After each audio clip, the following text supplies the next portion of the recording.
Oh, wow. That was so good. I couldn't even detect a difference between the two of our claps. Thank you, sir. You know, I don't think I have a lighter, so keep the people going here. I have this little guy right here. Unless you want to do your lighter. Oh, you need one for your joints anyway. Yes. Hey, everybody. How's it going? Oh, my God. Apparently, I'm doing the intro today, and I really don't know how I feel about this. So Ryan better hurry up and get back over here. But we're back. We got some good little movies to talk about today. We might give you a little sneak peek into what we're going to talk about next week, but that's at the end of the episode. You can't know that quite yet. But we're excited. I'm excited. I'm definitely very, very samurai'd out. I was telling this guy earlier. I don't think this is like the first time I've ever done this, but I watched all of the content for the episode today. I had the day off today, thankfully. Dude, how about when he throws the fucking... Dude just fucking chucks it through that colonel looking bastard, bro. It's like extra easy to hate on them just because they're like Civil War, like American generals and stuff and everything. But yeah, epic. They're little bastards, bro. They really are little bastards, man. In reality, that's all they are.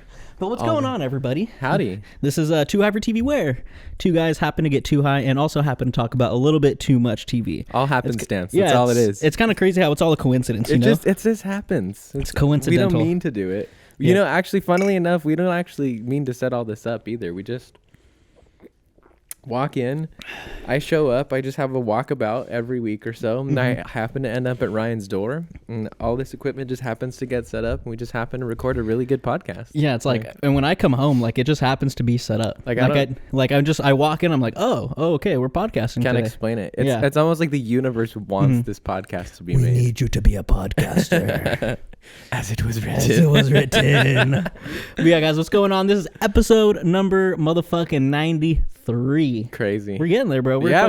We're trucking along, dude. Hell yeah. And I'm one of your hosts, Ryan. I'm your other host, Daniel. Hello. And yeah, we're here to just, talk to you guys, whisper sweet nothings in your ear. Shoot the shit a little bit. Yeah. Yeah, you know how it goes. I wonder who was the first person to start saying, like, shoot the shit, right?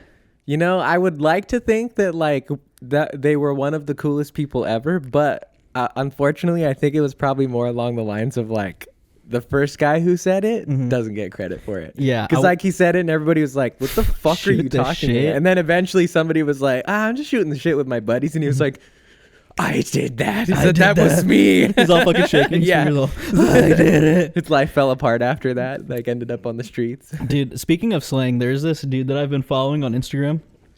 I forget what his name is.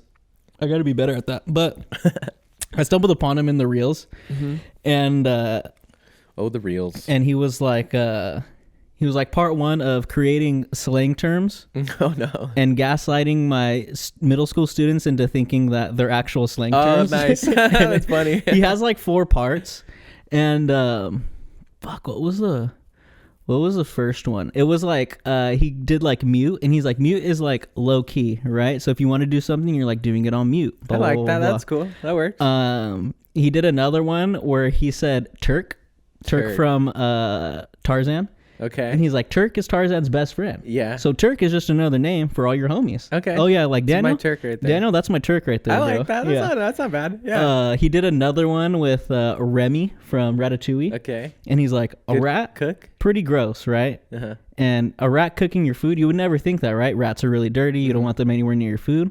But in Ratatouille, Remy's a rat who happens to be really good at cooking. So Remy is another word for 2 things that shouldn't go together, but do go together. That's cool. I like that one. Yeah. That one's good. And it's funny, dude. It's so funny because like I'll be at work and something will happen and I'll like think of that shit. I'm like, damn, like, that's a Remy right there. That's fucking Remy, bro. Man. That shit's crazy. Honestly, they're gonna probably just catch on at this point for one, just because if they've reached your page, then I'm sure it's out there, you know. And then on top of that too, if he's doing this to middle schoolers and actually achieving his goal of gaslighting them, then they're just gonna start saying it, and he's gonna go from there. He's funny. He's like, yeah, I'll just say these words, and I'll be like, what? Like, you guys haven't heard these on like TikTok yet? Oh, dude, that probably gets so butthurt. That's crazy because I was at the high school the other day and they're saying all these words over there. No way, they're not gonna take that personally. They'll be like, no, we have to know the best thing, the next words. It's gotten to the point where he like the the commentators for I think the Lakers game used a couple of his words. Nice. Like one of them was like pebbles, and I think it's just something that's like easy. And LeBron like went up for a layup, and it was hella easy. And the commentator's like, "Yeah, see that pebbles right there." And I was like, "Damn, it's happening! Damn. It's happening!" That's funny. Do you like chamoy? Yeah, you hella fuck with it? I do. I mean, I'm not gonna just like fucking stick my finger in and eat it. No, but like you like yes, it. Yeah. Okay. Yeah. So I had never really given chamoy a chance. What? I think, and let me explain myself, right? Okay, all right. Like usually when you see chamoy, it's normally on like a spicier candy, right? And I just don't fuck with spicy candy. Okay. So, you know, spicy, sweet like that, Remy, bro. I don't fucking, you know, Yeah. like I don't know it, but so I was always like, I wouldn't say like anti chamoy, but I was just like on the fence about it, right? Okay. And I didn't try it until your show, actually. Oh. Because they were doing the palomas with like the chamoy on the rim, yeah. And I went up there. I was probably already buzzed. And I was like, yeah, can I get a paloma? Yeah. And the bartender was like, yeah, do you want a chamoy on it? And I was like, you know, fuck it, dude. Let me try it. And I'm happy to say that I did like it. Good. It was really, really good. The only problem I have is when you're sitting there drinking it and you gotta like, oh, dude, that's like, my favorite part. Dude, no. I'm like sitting there in the show, like that's my favorite fucking part. standing there, like you only drinking, and then like you only like, have okay, to do that if they really lay it on fat on the rim. Because like if it's done like super nice or whatever, then you'd really just have to sip because it's just on like the rim. But the problem with it is that like as the drink is warming up and as your hand is warming everything up, that shit melts down the fucking side. And if they pour it on fat, that's gonna be all over your hand. Oh no, anyway. 100%. Like, it's gonna drip. Yeah. But I was just sitting there, just like fucking licking that shit, and I'm like, damn, I feel weird doing this right now. Don't feel weird, man. It's just part of the experience. I shouldn't, right? I shouldn't. Yeah. But I think it's just like I don't want people seeing me licking shit.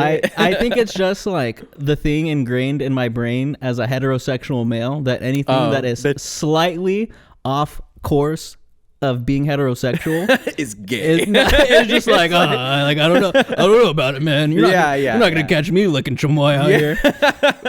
But I am happy to say, I personally don't like. I personally don't give a fuck. Like, not like I've put a lot of thought into it, and I'm like, you know, it doesn't matter. But it's funny though. But it's funny. Like it was just like because like I've had margarita with like salt on the rim, and that I feel like that's completely different because like you don't have to sit there and like fucking lick that well, shit, no, you know? yeah. You can just sit there and just like thick either. You just sit there and just like really quick. No, salt. you're licking like a thick paste. Dude, you're just like chamoy. Whole tongue is out. You good. Freaking if someone like looks at you at the wrong time, you might fucking you're gonna make some eye contact. Yeah, for sure. or you might even like look like you're enjoying it just a little bit too much. Make sure nobody's looking at you. No, you have to make sure that you're not like really going to town. See, and that was the problem at the show is because the way the seats are, like someone's looking at you. You know, you have 50% of the room looking at you at one time. You know, and I was just sitting there like, I don't. Oh, this chamoy's so good. For me, it's always an oh my god, why am I blanking on what they're called right now?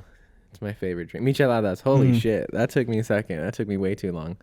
But I will fiend pretty hard for the rim because like. Whoa, pause that one, brother. No, I will pause not. That one, I will brother. not. I stand by what I said. Let's pause that one. I stand by what I said. But the drink like mixture itself is like good, right? Like I'll take a michelada without a rim on it. That's fine. But and I'm gonna say it again. The rim just makes it 10 times better. Fuck, dude. God damn it, dude. I don't know what it is. All right, guys, bro. this has been 2i4TV episode number 93. We will see you guys next week. No, probably won't make it past all of that. No. That's it. We're done now. Yeah. No, yeah, but like for real though, I don't know what else to call it, so I'm gonna have to keep saying the word. I apologize, but no, it's the rim. A michelada with a good rim, like a good rim, is like half of the michelada to me, honestly. Yeah, never mad at a good rim, honestly. No, why would you be? Everybody's enjoying themselves. Like hopefully. You play basketball and you're like, damn, that's a nice rim right there. Yep, it's not a double rim. Like that shit's good. Right one there. rim, right? You get a good michelada rim, right? If somebody's actually doing it. No, I'm just kidding. That I won't actually say. I won't go that far. We're only about innuendo here. We're not going to get literal. Innuendos. Sweet Nothings. I also want to know who came up with that. Let me whisper Sweet Nothings in your ear. That one's hardcore. I like that one because that's like what does that mean, Sweet Nothings? Lies. Lies? Yeah. Oh, okay. I But didn't know. like white lies. White lies? Like nice lies. Nice. Like I feel like if a forbidden love has to like leave in the middle of the night, it's like, let me whisper sweet nothings in your ear before I go. Damn. That kind of vibe, you know? Okay. It's like very poetic to me. That's how I take it. I don't know. Maybe I'm it thinking sounds about great. it too much, but it sounds great. Sweet nothings. Like, yeah, it damn. sounds beautiful. I'll get that shit tattooed on my butt cheek. That's your sweet nothing. Straight up. Hey, you guys want to see my sweet nothing really quick? The left cheek is sweet. The right cheek is nothing. It's Damn. like sweet nothing. Or you do sweet, and then when you spell nothing, you do N, and then your butthole is the fucking the O, and then you know. Sweet nothing, baby. Yeah. Yeah, I like that one. I think it's very sweet. It sounds almost Shakespearean to me. Yeah, I would agree. I would agree. I can't do Shakespeare actually. I was gonna try to improvise some Shakespeare stuff with sweet nothings in it, but I can't think of anything now. I don't even like. Just like lots of thys and for our thous, and for which I wept. Just very weird speak. For which I wept. For which I wept. I like how it sounds, bro. Shakespeare was on one. I like how it sounds, honestly, when I hear modern day deliveries of it. Like the way it was always like taught to us in school and like whatever videos and stuff we would see, it's always like the very classical versions of them. So they're like on the stage and like the big puffy like old school British get-ups and stuff like that. And you know, it's like, to thee I say, and it's like really like big. But I will say that there are like a couple of British actors that I like who do like stage plays still of that stuff, and I haven't ever actually seen them, but I've seen clips of them, and honestly they're kind of lit. Like when it's a more subtle and it's like a more serious approach to it, like I think I'm like more accepting of like the crazy Yoda language that he has, and then when you do get into it, it's like, holy fuck, this is like beautiful. I do get what he's saying. Like, holy shit, it's wild, dude. That motherfucker's crazy. Yeah, I fucked with reading like Romeo and Juliet like in high school and shit like that. Yeah, it was funny. The Montagues and the Capulets. I was just talking to somebody where they said they did not like the Romeo and Juliet Leonardo DiCaprio movie, and I was like, you don't fuck with the story or what? And it's like, no, I enjoyed it in high school, blah blah blah, but apparently it was like the fact that it was like. Because Romeo and Juliet, I forget who directed that one, but the whole spin is that it's like modern day gangs instead of like rivaling families, right? So like the Montagues and the Capulets are like, I think like mafia families in the Leo one, and they like have like pistols and shit and all that kind of stuff, right? But I was like just laughing because I was like, it's essentially the same thing. It's like that's just like old school British gangs was just like families, rich families fighting each other. It's yeah, like all the families are just gonna get together and fucking fight each other. Same thing as the mafia nowadays. It's still just the families or whatever. But yeah, Romeo and Juliet. I was always a fan of what's the one with the king, like the one who goes crazy, Macbeth. Yeah, Macbeth. That one was good. Yeah, I liked the. Did you ever watch Jimmy Neutron? Yeah, but I don't really remember a ton of it, but it was always on when I was a kid. There was an episode where they did Macbeth as a school play, but it was like space Macbeth. Nice. And they had like lightsabers. Like Jimmy Neutron made like lightsabers and shit like that. Of course he did, yeah. And I was like, damn, this is fucking sick, bro. I like that shit.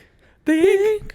Brain blast! So crazy, yeah, dude. ridiculous. To hold a big ass head. I know, seriously. Gigantor. And that was, I feel like that's always the smart character's trait in the cartoon. He's got a big old dome. Yeah, he's got to fit the big brain. Yeah.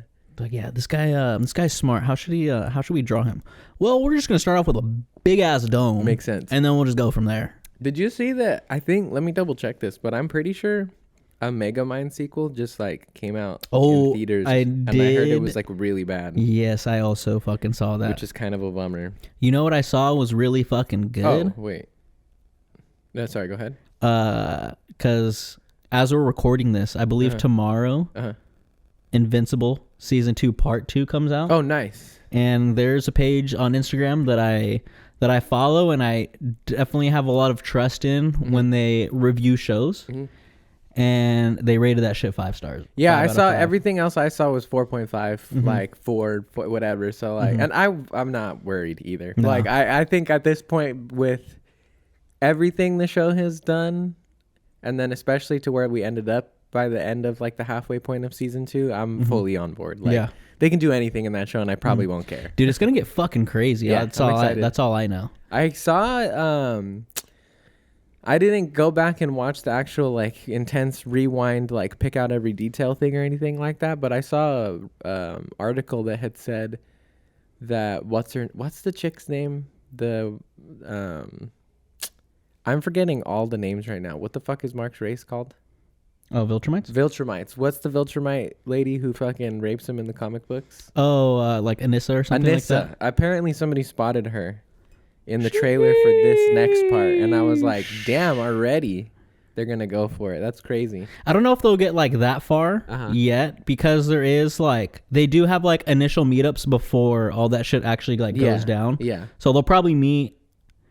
Maybe it's just the first couple meetings. They don't do that till like season 3 or whatever. Yeah, they probably won't do that till season 3. Yeah. Because like how that comes about is I think the Viltrumites, like spoilers. Yeah. It's been out for like 10 years. But like I think the Viltrumites come to Earth because like their race is dwindling, blah blah blah blah. Yeah, they make a pact, right? They make a pact to like live amongst like the humans and stuff like that. And shit. And Thrag tells her like, hey, yeah, you gotta make a pure blood. Go make a baby with little Mark Grayson over there. And she's like, okay. Yeah, at first I was like kind of wondering because like obviously the creator has been, what's his name, Rob Kirkland, right? Yeah, Kirkman. Yeah. Has been, Kirkland's the fucking Safeway brand, has been talking about like, you know, all the things that he's changing, and like we've seen examples of that, like with like oh my god, I'm forgetting all the names. I was gonna say Marvin the Martian. That's not his fucking name though. What's Alan the alien. Yeah. You had me, dude. I mean, you had like the alliteration. I was in the ballpark. Yeah, you had the alliteration. Yeah, just wrong letters. Yeah. But you know, we saw it a little bit with like Alan's girlfriend, right? They like gave her a little more character and stuff. So like, I have been curious if, you know, they're gonna tackle that different or how they're gonna go about it. But I was thinking about it, and like, if they want to stay like 100% to the story going further, I don't know if they have plans to do stuff like after Mark's story or whatnot later down the line. But like, that's how his son is born. Yeah. So like, they can't 100% do away with it if they're gonna get, what's his name? I think like Oliver or something. No, Oliver's his brother, huh? I forget what his son's name is. I think his name's actually just Mark Jr. Yeah, something like that. Yeah. But yeah, so like, I was like, fuck, okay, well, they have to do something in some way if they want to keep that, like, twist in there later on. Because, like, I'm pretty sure that's, like, he just ends up fighting him one day when he comes back to Earth. Because, like, Robot takes over Earth for a while. And so, like, Mark and Eve, like, take off, right? And they, like, live on a different planet and shit. Yeah. But, yeah, crazy stuff. I'm excited. I can't wait. It's still week by week, yeah? I believe so. Yeah, so we'll only get one tomorrow. I do think they'll keep the stuff with like Mark and Anissa in, just because like, how often do we see in a TV show like a female character like having to deal with being like sexually assaulted and stuff like that? Like that happens a lot, right? Because it is a real thing that fucking happens. Oh yeah. And I think that is like a big thing, having like a male character getting sexually assaulted, because that shit also fucking happens too, right? Not to say that like, oh fucking nobody talks about blah, blah, blah. But it's you know, it is a thing that happens, and I think it is something that not necessarily integral to the story, but I think just integral to like, I don't know, just like real world shit that fucking happens, you know? Like, yeah, I think it's also just part of the stakes that like the writer puts on the main character, because Mark is just one of those characters. Like, I think the core part of Mark is like very Rocky Balboa-ish in that like they just throw shit after shit after shit after shit at him, and he's constantly losing all the time and like somehow barely scraping out of shit. Like, he's 100% the underdog hero, like through and through, because like no matter what challenges he overcomes, somebody's always there to like take him down a peg again. Like, he just can never be in the fucking until the very, very end, right? Like when he becomes like leader of the Viltrumites and all that shit and everything. But he's like 1,000 years old. Seriously, yeah, he lives forever, right? And then like Eve is also immortal too because of her powers and shit. Yeah, she can just fucking like, oh, I'm gonna die, boom, like my body is just gonna regenerate. Yeah, I think it's crazy too because like I think eventually she gets old too, and like Mark's like mourning her and shit because he's still like, you know, Superman-esque, and then she like just regenerates again. Like not even old age can kill her. She's like, oh, that's cool. Yeah, I guess I can't die. Yeah, it's fucking great. Yeah, I honestly I think Steven Yeun Yeah. is probably my favorite actor. I'll Really? be honest, yeah. Of all time or right now? I think right now. Have you watched the show Beef? No, I haven't seen it yet. I've heard it's good. Dude, you need to watch that shit. It is really fucking good. And he's always been a really good actor, right? You know, Walking Dead, I always watched him in Walking Dead and he was really good. Glenn. But like watching him in Beef, and like Beef, they are dealing with a lot of like, you know, depression and like, you know, generational trauma like passed on and, you know, different shit like that. And like, bro, he like fucking kills it in that show. And I like finish it and I was like, damn, like I think this was my favorite fucking actor. Cause like, dude, like he's good. He's so fucking good, bro. He's one of those ones where like I haven't even really like watched a ton of the stuff that he's in. I've mostly just seen his smaller roles and stuff because like, you know, I didn't really watch Walking Dead, and I would say that's like arguably his biggest role. But he's still one of those actors that like if I see him cast in something, I get excited. Oh yeah. Like I'm like, oh, okay, he's gonna probably bring it at whatever he does, as long as there's enough there for him to do something cool with. Like yeah, I was bummed actually that he stepped out of what do you call it? Oh, being Sentry. Yeah. I wonder if it's because they spoiled it. Maybe. Or I don't Homeboy know. spoiled it, or if he just didn't want to do it anymore, or like, I don't know. I thought it was a funny timing that like right after the dude spoiled it, he's like, "Yep, Steven Yeun's not going to be Sentry anymore." Maybe he just like, because like to be honest, like I don't know if I could see him as Sentry. Not that he wouldn't like do a good job, but like when they were like, "Oh yeah, he's gonna be Sentry," like obviously I was excited because I'm a big Steven Yeun fan, but I was also just like, like I don't know, and I don't know like. To be honest, like he is such a good actor and he's doing a lot more like serious roles. Like, I don't know if he would like really want to step in to like the MCU and stuff like that, you know?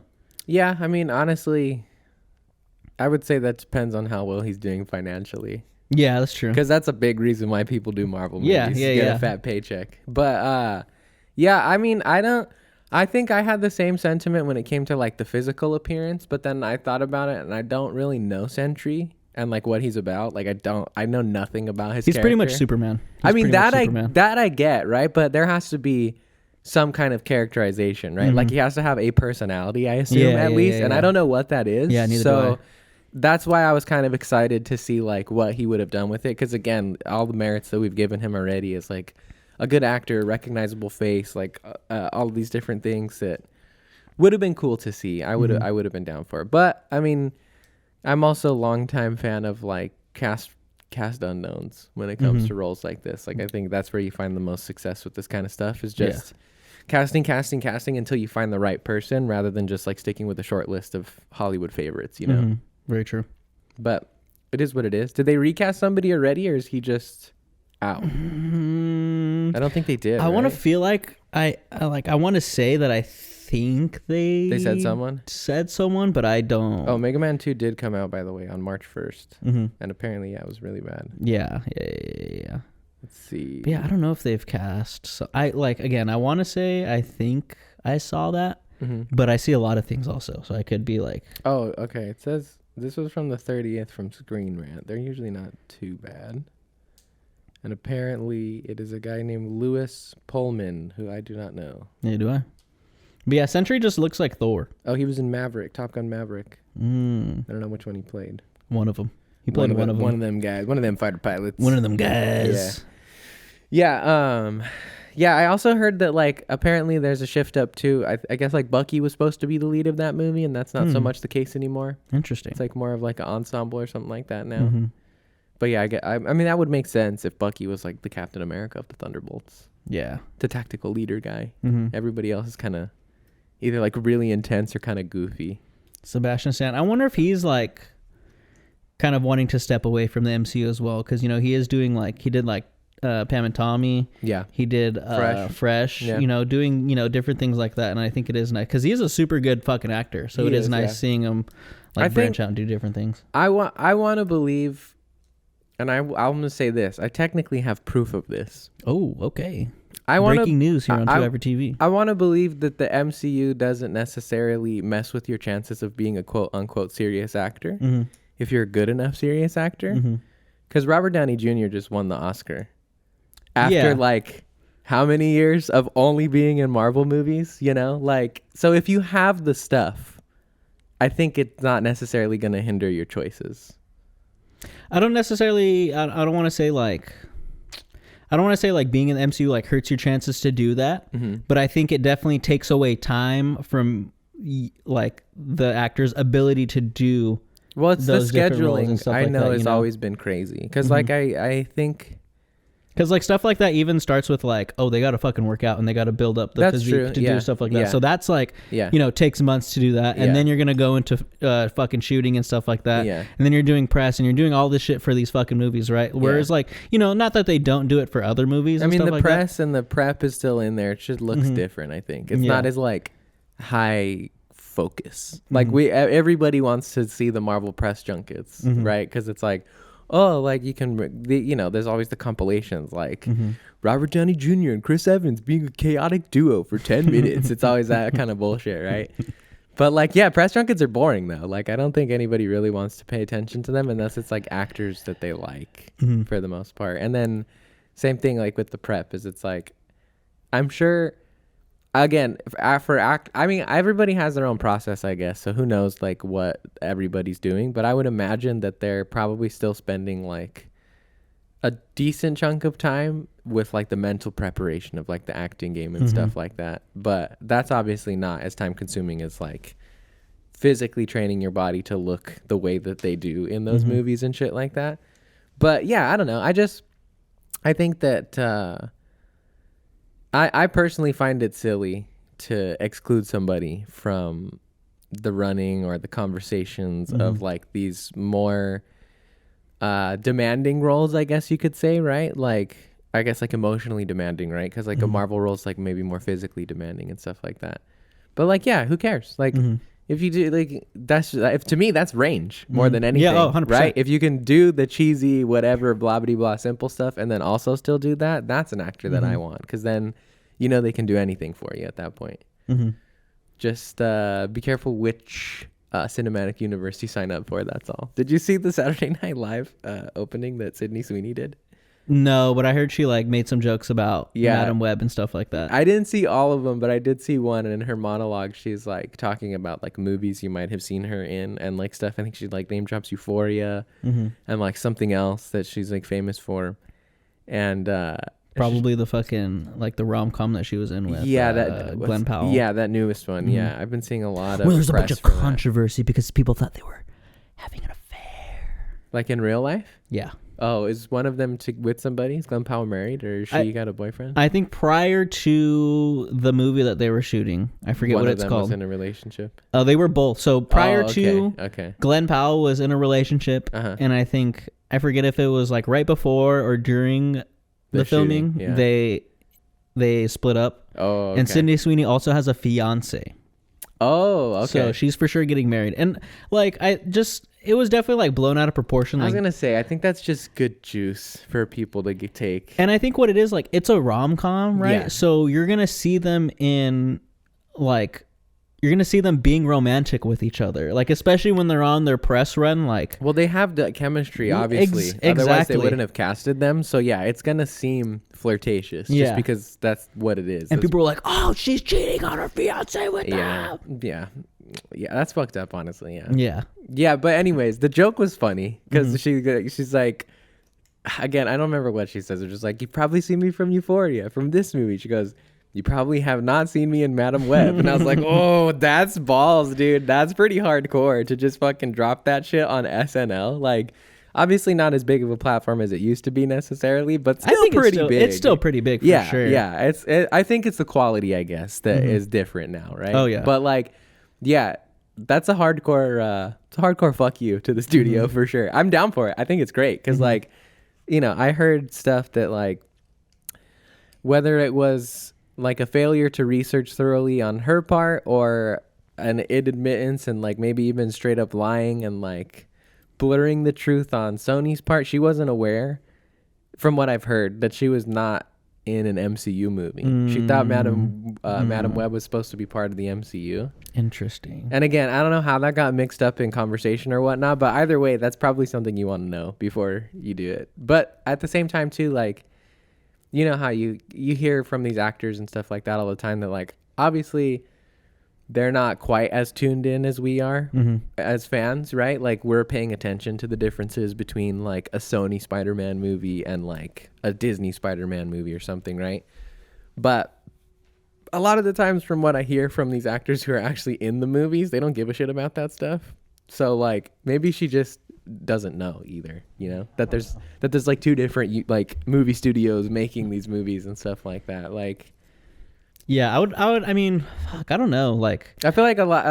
I feel like regular folks that I just go to like talk to about these movies sometimes, like just moviegoers like us, sometimes don't even realize. Yeah, 100%. I would say like average people that aren't us that like we're looking at like who made the deals and like who signed the contracts and all this. So like we pay. It's like. But I would like to imagine that as a professional actor / actress, I would like to believe that they are aware of those things. I think that is something that you should probably be aware of. Oh, you definitely if that should, is your profession, you know, like it could also just. I mean, we know you don't have to be like all nerdy about it, like but at least know like, oh, MCU good, Sony bad, DC bad, you know, like just at least become familiar with that. You know? It could also be. I mean, we know from the Dakota Johnson stories that she obviously had bad representation going into the movie. A representation that she felt wasn't, you know, representing her properly. So maybe it was also a case of that. Because, like, I feel like at the same time, too, as much as, like, you should know that stuff, I could imagine as, like, the creative talent that goes into the acting, you probably don't want to deal with that stuff as much as you can.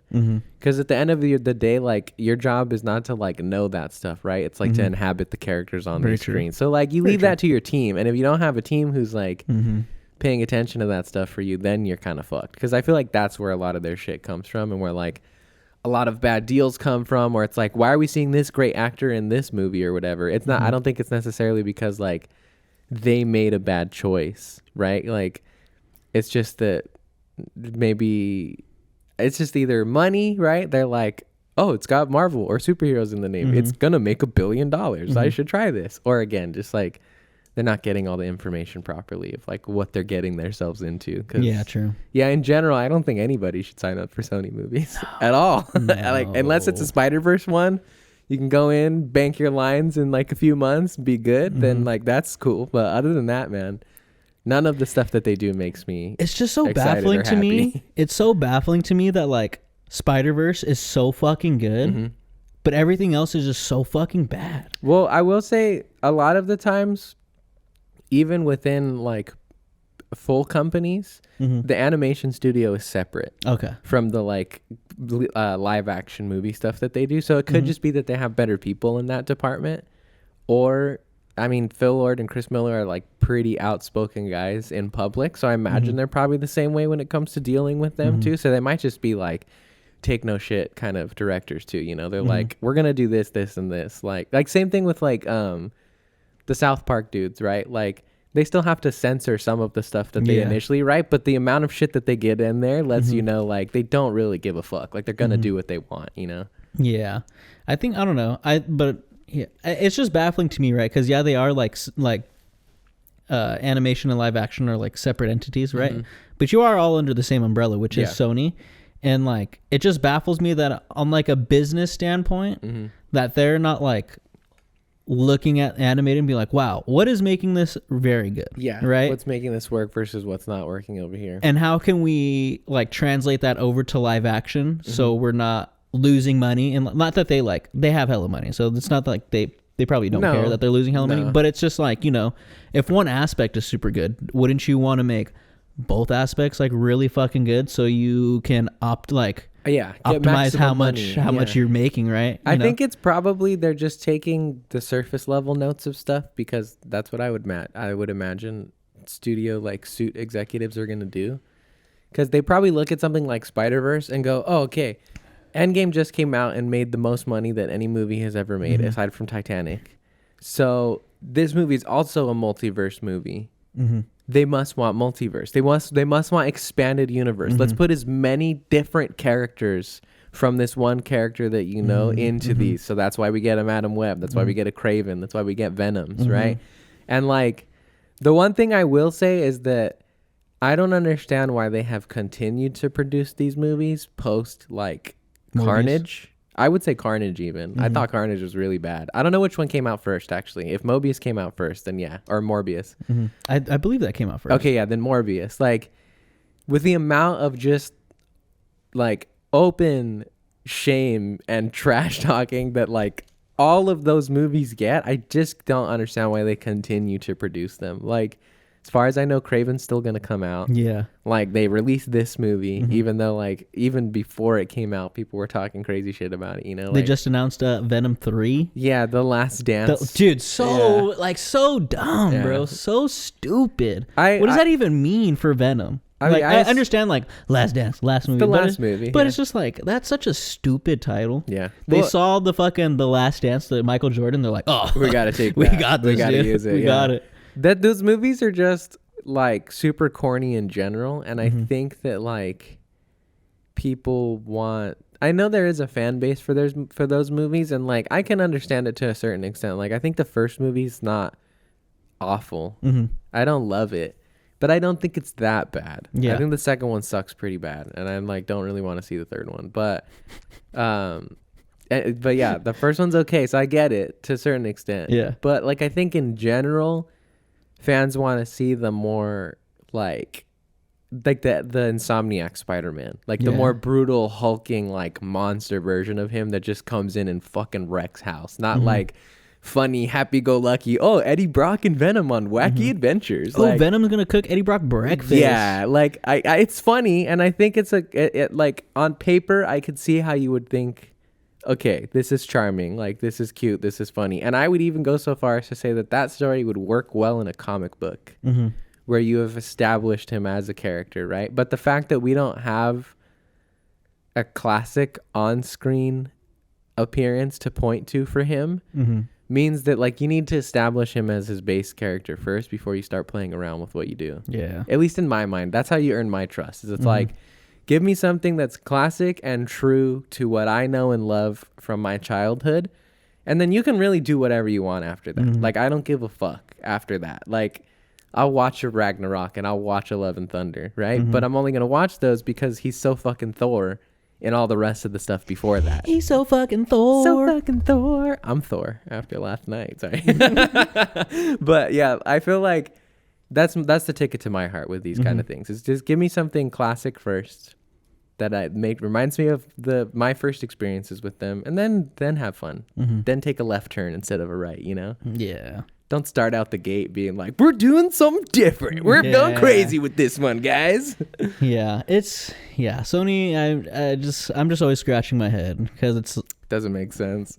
A lot of their decisions don't make sense. It's just like once one thing bombs, right? Yeah. Like, all right, let's sit back and assess and be like, why? What happened here? Yeah. What didn't people like? What did they like?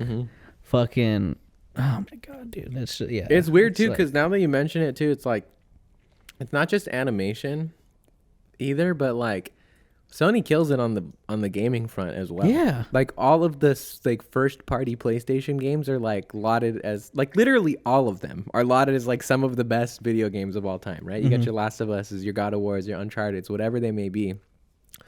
And those are cinematic experiences in their own right. So like they know how to do it across like multiple different mediums, but they just can't fucking figure it out for like good old fashioned movies, dude. God. They can't figure it out. I don't know what it is. I don't know, man. I really think that Dune is really going to change the landscape of big blockbuster movies like going forward. I would hope so, but I can't say that I have the same faith in that. Just because these movies have like come out like this before, I think. Not necessarily during our time right now, but I think at moments where like the market was getting flooded with like too many this or too many that, there were those standout ones. If people make more Dunes in the next 5 to 10 years, then I could see it happening. Not like Dune franchise, but like movies like Dune. Yeah, movies like Dune. Then I could see it happening. But again, studios seem to take the wrong cues from movies that make a lot of money a lot of the time. I don't think they pay attention to like anything past the surface level. So we'll see what happens. I'm not entirely sure. Plus, I'm also just like, I was actually thinking about this the other day, right? And I was like, Damn.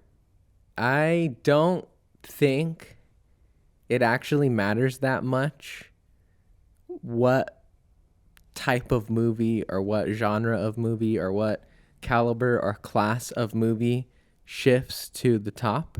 That doesn't necessarily solve the issue, because that just means those movies are going to be the one types of movies that will make a bunch of money for the next 10 years. Like, I was like, fuck, okay, this is cool, but then that means that like people are going to start trying to replicate Dune, and maybe we'll get some really good ones, and the majority of them will be trying to go for that. But in 5-10 years time, it's going to be diluted again. People are going to get tired of it, and then something else is going to shift up. And throughout that entire time, all of these studio executives that we hate and piss on for making the decisions are going to keep making money off of those movies. Like, yes, it's something that we might enjoy more and might be more thought-provoking and, you know, makes us have conversations for longer and stuff after, and I think that's cool. But it doesn't change the fact of who's making the money at the end of the day. Oh, like, yeah, Dune is 100%. still a what, like Warner Brothers or something like that, right? So, like, that company's still raking in all the fucking dough, and they're probably going to fuck up a DC movie down the line, or they're probably going to fuck up a this or that or whatever 100%. happens. But yeah, that was like kind of a depressing thought that popped through my head the other day. I was like, fuck. It doesn't matter what's on top necessarily, right? Like, if Martin Scorsese gets his wish and, like, you know, those classic movies that everybody talks about do come back into the theaters, those movies are still produced by huge studio companies, right? Like, not indie filmmakers or smaller studios or this or that or whatever. Like, it still keeps them in the monopoly of stuff. They're just giving us different material, different content to consume. It might be more, like, if you think of it as like food, it's technically healthier food, right? Because, like, I think Dune is a better movie to make $1 billion than like Madam Web or like a Morbius or something, right? But I couldn't get my brain off of the fact of like, fuck, but who's making that $1 million still? That's true. Like, it's still just going back to the studio. Like, it doesn't change the money hungry, like, executive side of the companies necessarily. It's good for the creative side of it. Yeah, and that's what I think that's what I'm more getting at is like, I think studios are gonna see, like, obviously they're gonna look at the numbers, right? Because that's what they care about. They care about the numbers. They're gonna see the numbers for Dune and be like, oh damn, this shit did great. So now I think it's gonna open the gate more for bigger blockbusters like that that don't like that are more thought provoking, that have like deeper meanings behind them. Not that a lot of them don't, but it's just like you do have like your Fast X's, your Transformers, your shit like that, where they are those big summer blockbuster movies, but they're very simple and they hold your hand and they're, you know, they pander a lot. Whereas like this, it's like, it's not trying to be your friend. It's not trying to be your friend. It's not trying to hold your hand. It's like, hey, like, I'm going to tell you the shit that you need to know. Yeah. Am I going to explicitly tell you and be like, hey, man, this is what the Kitsak Haderach means. This is what the Lisan Al-Gaib means. Definitely not in this movie. You know? But it's like, I think the reception of Dune shows that audiences are willing to go to the movies and watch movies that are more thought-provoking, you know? Yeah. Yeah. And I would like, me personally, I'm optimistic that that is like going to shift like the rest of the landscape. Because I feel like you already had that with like your Jordan Peele's, right? And what he's doing in like the horror genre. And you have, you know, Denis Villeneuve, what he's doing with like his sci-fi and stuff like that, with Arrival, with Dune Part 1 and 2. You have stuff like Sicario, which isn't sci-fi, but still in the same, you know, under his umbrella. And then now it looks like you're gonna have like the monkey man, right? The Dev Patel and stuff like that. So I'm very optimistic that the landscape of quote unquote bigger blockbuster movies is shifting to something that is, like I said, less pandering, less hand holding, and more like, you know, thought provoking. And hey, as the audience, like, take accountability as an audience member to pay attention to what you're watching, and really digest all of that. And then like be like, oh my god, like this is, you know what I'm saying? Like, because it's easy. Like, don't get me wrong, like I love the Marvel movies, I love Endgame, I love, you know, all that shit for like the spectacle, and then like holy shit, Captain America, like everyone coming together, time travel, all stuff. That shit's great, and that shit's always gonna have its place, right?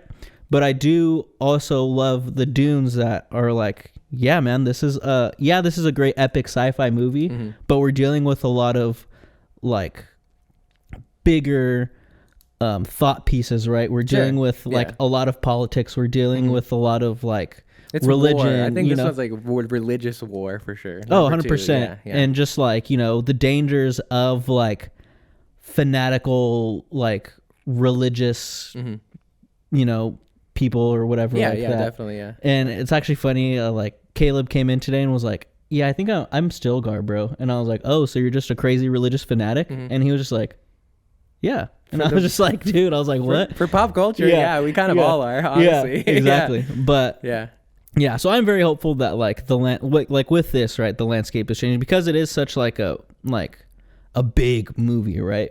Big sci-fi. Like, Oppenheimer was super big, but it is more of that like biopic type of movie versus like a true like sci-fi like thriller or something like that. Whereas Dune is very much set, like its roots are set in sci-fi and stuff like that, but it's dealing with all of these bigger issues like behind the curtain and stuff like that. That's very easy to miss if you, we were talking about it a little bit last week, and I think you were talking about it, and I posted a clip about it, how like we are so used to like the generic hero's journey of like the chosen one, reluctant to be the chosen one, but then eventually becomes the chosen one, right? And like this Dune Part 2 was that story, but it's like if you really read between the lines and dig down deep, it's really not that. Right? I think it's pretty. I think I agree for the most part. The only thing I would say is that like I would rather the landscape shift to a point where we stop having to just need one over the other. Yeah. Because like that's my biggest pet peeve is the fact that like there's this constant war between like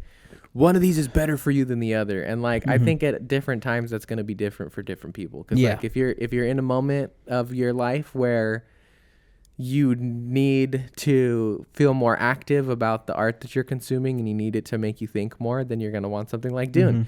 But if you're having a really shitty fucking time and you just need like a pick me up and you need like to just go to the movies to escape, which is like a very classic thing to do, go watch a Spider-Man or go watch a Star Wars or whatever it might be, right? Or go watch a rom-com. We always go back and forth between our genres, right? But like there's a lot of movies out there that are not as smart as the Dunes and the Batmans and whatever they are, and like you don't really see people shitting on those movies, you know? Like I don't think Twisters is gonna be like the most deep fucking movie of all time. I'm so ready for Twisters, but people bro. Are still excited. See, and that's my thing. Is it's like I never. It's been really hard for me to wrap my head around, especially like the older and older I get. I'm not that old, but the more years I've put on, and getting closer to 30 almost, is like it doesn't matter. Like why can't you just like all of the things or not like some of the things, and that's okay. Like.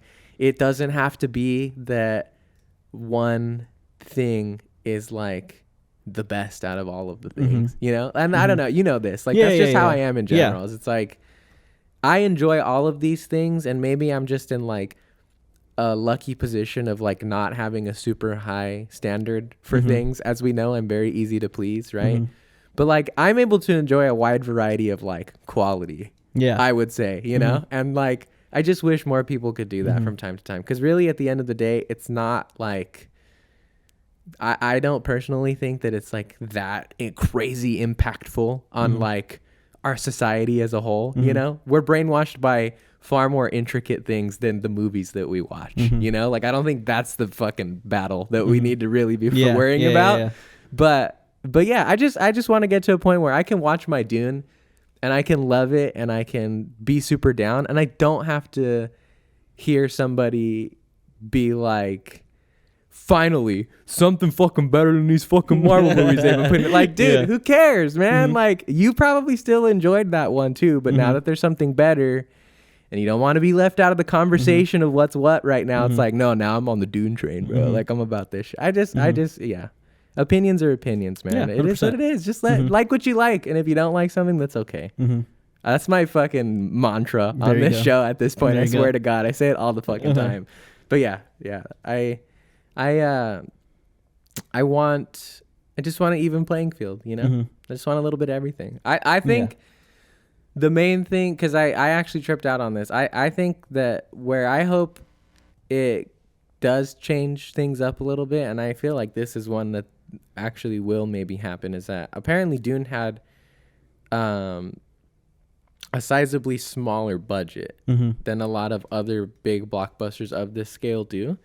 And so I think this can really go one of two ways, right? Which is that, like, if executives realize this and see how much money it ends up making and see how big of a spectacle it was, you might have them putting down their foot a little bit more of like, no, you're going to make this movie with this amount of money. Like Denis Villeneuve did it for however much, right? Yep. Like, you can do it with this. Fucking sick. It does. And I think that makes me nervous, I think, a little bit, because that, again, that can go one of two ways, right? Where, like, if they're hiring the right people, then you're going to have somebody who's able to get creative enough with whatever budget they give them to make something cool. Yeah. But if you're not hiring the right people, then that's a movie that's going to probably go over budget, get fucked up, maybe get canned if it doesn't make it, blah, blah, blah, all these things, you know? And so, like, because again, at the end of the day, I don't think studios are paying attention to, like, the emotional resonance and the thematic things that impact us. I think that they're very much like, all right, what were the numbers on this? Yeah. How much money did they make it for?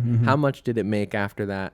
Why did they do it this way? How did they get it? Like, that's what is going to be, just because that's how that stuff works. You don't have creative people necessarily in, like, those positions a lot of the time. Sometimes you do, right? Like, I like when actors or writers or directors or whoever they are end up doing their time for long enough that they get to have a hand in the pot, right? Like, I think that's why Chris Nolan movies are so good a lot of the time, because I think he's pretty much in, like, a lot of control for the most part. He has, like, been working with Warner Brothers, like, forever, and I think at this point he's even just independently doing his own stuff. But yeah, like, Dev Patel's another one that has me excited. I will say that, like, from the vibe that I got, I don't know that Monkey Man is going to be, like, a really heavy, thought-provoking movie. I could be wrong, but, like, from what I've seen from the trailer, to me, it just looks like a fun action film. But either way, I'm excited to see, like, what his style is. Because if it's something that I like, then, like, I want to see him be more of that producer role, right? Like, I think that's why you have a lot of people referring to Jordan Peele are differing to him or whatever when it comes to, like, horror and stuff, because he's a creative at the start, right? He started on fucking comedy. Yeah.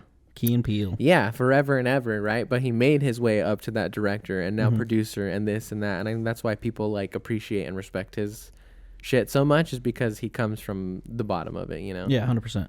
But again, though, at the same time, though, again, like, I fucking play devil's advocate all of the time, but it could be a double-edged sword, because I don't think that the Bradley Cooper Maestro movie looked very good.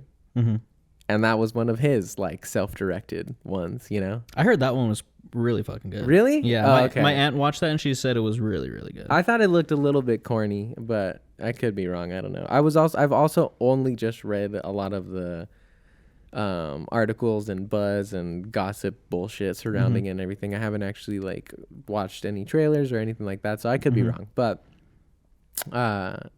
yeah, I want to see more creative people get those roles eventually at some point or another. Because then if you just put, like, if everybody starts to continually slowly make it up that chain over the next, like, 10 years, then, like, you know, the movie landscape in 10 to 15 years, 20 years could look exactly like what we want, you know, where, like, decisions are being made based off of, like, the creative successes in them rather than, like, the financial ones, right? Like, because I think a lot of the times, too, movies will, or types of movies or styles or whatever, will just get swept under the rug because they don't make a lot of money.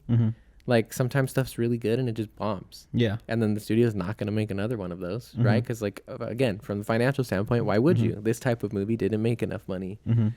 But I don't know. We'll see where it goes, man. I'm very easy to please. We all know this. So I'm content with the movie landscape right now. I think it's fine. No, yeah, I don't think it's bad at all. Yeah.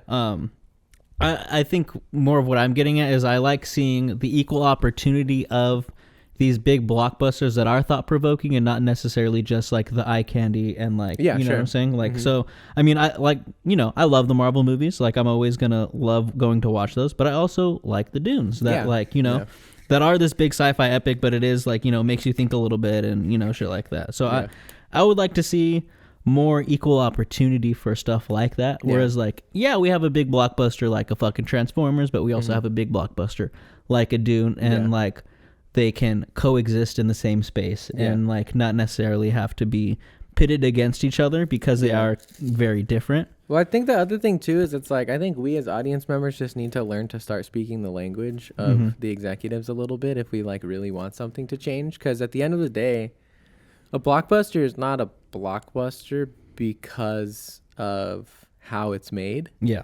Blockbuster is a blockbuster because of how it's received.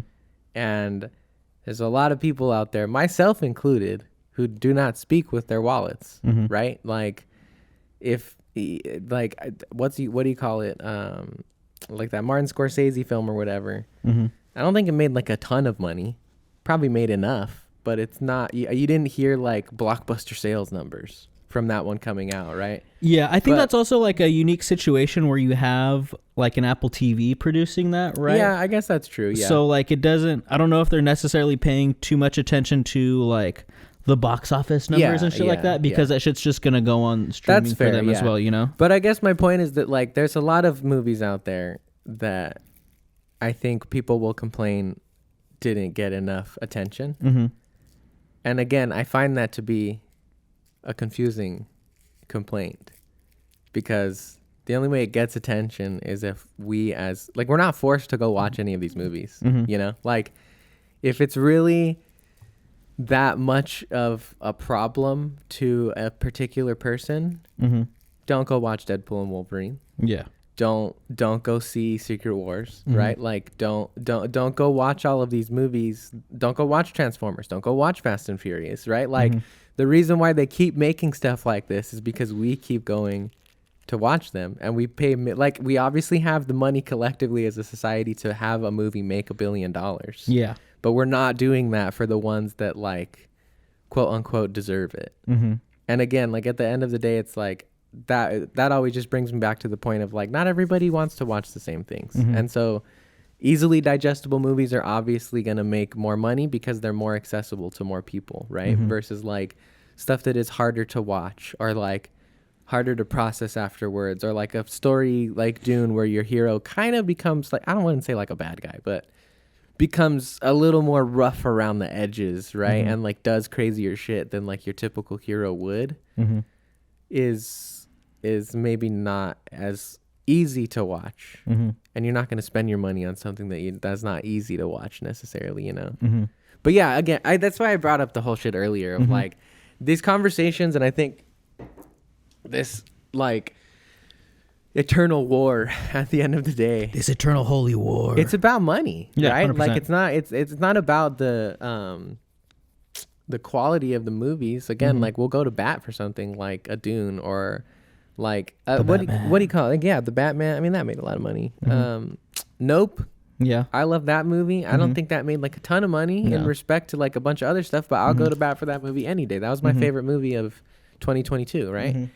But like there seems to be this weird obsession. It's because we live in America, but there's this weird obsession with like This is what America. makes the most money, right? What's getting the most money? Because unfortunately, with the way the industry works, that's how you get more of what you want, is if it's making enough money to warrant it. But it's just it's a never-ending struggle, man. It's It is. never-ending. At this point now, like I think, and I thought this was already settled, like in the 2010s to 2020s, but maybe COVID fucked shit up a little bit. It's like, I thought we had just moved on to TV, honestly. Like I thought in general, society was just cool with the fact that if you wanted good quality stuff, you're going to find it in an HBO series or a fucking Hulu original or an Apple TV original or whatever it might be, you know, just because like in general, those kind of have a better batting average than movies do, I think. I mean, it's also younger, right? So I guess it's maybe not fair to compare it yet. We'll see where streaming is at in like 10 to 20 years. But I think for the most part, streaming stuff is usually good versus bad. But I don't know. There's also a lot of streaming stuff that I don't watch too. I think So streaming don't know. stuff too, like there is just like a larger pool of it, right? Like an That's Apple true. TV is going to make like 4 to 5 Yeah. like streamable shows Yeah. versus like they're gonna make one Killers of the Flower Moon. Yeah, they're gonna like it's so much more expensive too. Exactly, which is weird because technically it's shorter. Yeah, you only need to get 2 hours worth of stuff, right? But I don't know how that works. I'm not a budgeter. I'm not a producer. I don't know how the money stuff works on that. Yeah, well, I mean, yeah, true. That's honestly baffling to me though. Like I don't get how a show that is 8 hours of content, that to me sometimes, if like depending on the show, has just as good quality like CGI or writing or acting or whatever it may be as like some of my favorite movies, but still has a smaller budget. Like I don't get it, bro. I've never got that's something that I've also really thought make about sense too. To me. Like movie budgets are always way bigger, right? But it's 2 hours versus like you can get stuff that's way better that's 8 hours long for like sometimes not, right? Because like you do have your stuff like Rings of Power, and like The Get Down was like famously very expensive to make as well, right? Like some of Rings of Power, the most expensive show ever made. Yeah, exactly, right? So like, but again, like I think for the most part, in general, I feel like shows are typically like smaller budgets. But I could be wrong too. I don't know. Maybe I'm not doing my research correctly. No, I mean, I feel it too. I feel like we never hear about a show unless it's a Ring of Power, right? Yeah, where it's like $1 million an episode. We're spending this much money. Like you always hear about like, like Thor or something that's like, oh, this costs like $400 million to like make. Yeah. I don't know. Doesn't make sense to me. Because I always think that too. Like, if you have 8 hours of content, wouldn't you want to put more money into it to make sure those 8 hours are good? Quality across the board. Yeah, I don't get it either. It just depends too. Like I don't know. Like maybe it's what I was getting at earlier too, of like sometimes less is more, right? Yeah. Like people are forced to be more creative when they have less resources. So maybe we're like in this like sweet spot of streaming right now where they're throwing like good chunks of money at it, obviously, right? Because we're not talking about small budget things here. Like I'm sure even something like a Severance probably still has like a budget of like a couple $100,000 an episode, right? Like that show altogether probably still costs like somewhere in the millions to make. But it sounds weird to say, but that's not a lot when it comes to like a movie budget or like again a show budget where you're doing like you're saying like 8 hours. Like it's a lot of shit. Yeah, I don't know. Let us know down in the comments if you have an answer to this question, because obviously we fucking don't. One of you producers out there, and maybe we're wrong. Like maybe we could, that's always we could always possible. be fucking wrong. Like someone's gonna come out there and be like, actually, Shogun, it cost like $600 million to make, and you guys aren't even paying attention to it. I also think it's because like maybe Shogun's really good. Shogun's really good. Yeah, but I think also. Like when it comes to shows, right? Yeah. We're not paying for a ticket to go watch that show. That's true. It's like that's where the money, like that's where those, like that's where the studios are making the money is off those physical box office tickets. Yeah. So it's like, of course, that's what's gonna be like pushed in our face of like, oh, look at fucking Dune that's grossed over like $300 million like worldwide and shit like that. That also just like sparked another thought too of like, if you think about it, a movie only gets like, at max, if it's like really, really good, maybe 2 months to make its money back, right? Probably more like a month. Especially of the times now, even less with streaming. Like that, but that's what I mean, right? Is it's like a movie budget maybe has to make more of it back or whatever because it only has this finite window that it's going to make the chunk of its money versus like streaming is going to, first of all, just bet on everybody who already has a subscription to that, but can also count on future revenue of people either continuing to just stay subscribed or jumping onto that boat because it just lives on there forever. Yeah. So maybe they don't have to worry about it as much. They're not trying to make a huge sum of it in a short time. No, they can make it over a long period of time. So they can, Yeah. But I don't know. I was gonna say something too. I forgot. Fuck. Oh, well, and also like with shows, like whether that be, like like a syndicated show on like cable television or like streaming, like they're always showing us the numbers of how many viewers. So like with shows, it's more about the viewers, definitely, right? Like, oh, this night fucking 9 million people tuned in to watch this, right? Yep. And so I think that's where like the main focus for the shows is like how many views are they getting, definitely, versus how much money are they making off of a $12 ticket. Yeah, you for know? Sure. Yeah, definitely. We just answered our own fucking question. We Look did at it. us. Fuck off comments. No, yeah. I'm just kidding. Yeah, don't leave any more fucking comments. Get out trying of to explain here. this We shit. don't want any interaction with our posts. We answered it. We know we're fucking right. Don't like. Don't share. Don't do none of that shit, bro. That's called reverse psychology, motherfuckers. Yeah, I don't want you guys to fucking repost any of our shit. I actually hate it. I get pissed off when I see people repost my shit. I saw this funny post that was like, it was like whenever I need help on like a test answer or like a quiz or homework or something like that, I go on Reddit and I post an answer that I know is blatantly wrong. Because the reason that they put was that like people don't necessarily want to help out on the internet, but they're so very quick to want to prove you wrong. So if you just put something that is blatantly wrong out there, you're going to get hit with a ton of stuff and probably eventually get hit with the right answer. And I was like, damn, that's actually that's a smart way to utilize the fucked up nature of the internet right there. That's like some top-notch thinking to me right there, dude. Literally reverse psychology. Literally, they did some good old-fashioned reverse psychology, man.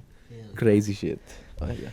All right, shall we start getting into like our other stuff? Yeah, let's do it because I gotta go hit the bathroom really quick too. Yeah. Before we get into our other stuff, I do want to kind of get into, I guess, more of like a somber note. Right before. I gotta stay here for that. I know. Yeah. So recently, if you guys pay attention, if you guys are Dragon Ball fans, you would know that unfortunately, at 68 years old, Akira Toriyama passed away, very suddenly.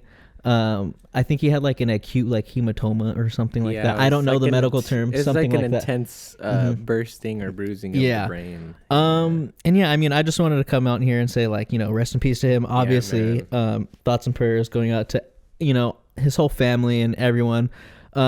But also just wanting to shine the light on like how important he was to just anime in general, right? And like manga, bro. That anime, the manga, like of everything, shit, like of shonen for sure. Exactly, like when you like so many like anime writers or manga writers have come out and talked about how important he was and how influential he was. Yeah, and I think it's easy to get lost in just the spectacle that is Dragon Ball, right? Yeah. To be there like, oh, Goku, Vegeta, right? And like to not really give the credit where credit is due. Not that people don't, right? People talk about Akira Toriyama like all the fucking time. Yeah. But it's like, I did want to come on here and say like, he is obviously the reason why I love anime. Me too. Right? I wasn't into like the Pokemons and shit like that back in the day. Dragon Ball for me, but dude. Fuck, the first time I watched Dragon Ball, holy shit. Yeah. That shit like changed my fucking life forever, dude. So, yeah, dude.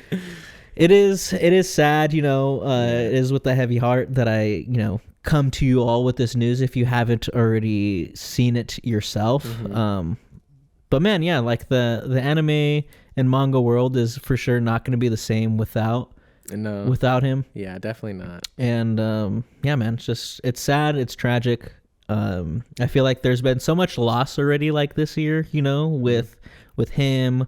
We also had like Carl Weathers, that. Yeah. And especially like with Carl Weathers too, like he was such a big, like, I don't want to say like influence, but just icon in my childhood, right? Yeah. Because I loved Rocky so much. Yeah. Like Rocky was just my shit. And I especially love Rocky 3 because that's when Rocky and Apollo like trained together. Yeah, that's and right, it's like, man, that shit's tough for me. Like, it's definitely not going to be the same when I go back and watch the Rocky movies after for that. sure. Yeah. It's definitely like I'll probably shed a tear because like, yeah, Rocky is Rocky, but Apollo is like for sure just as big as Rocky within that series. Like you don't get Rocky without Apollo, right? And it's fuck, man. It's it's tough, man.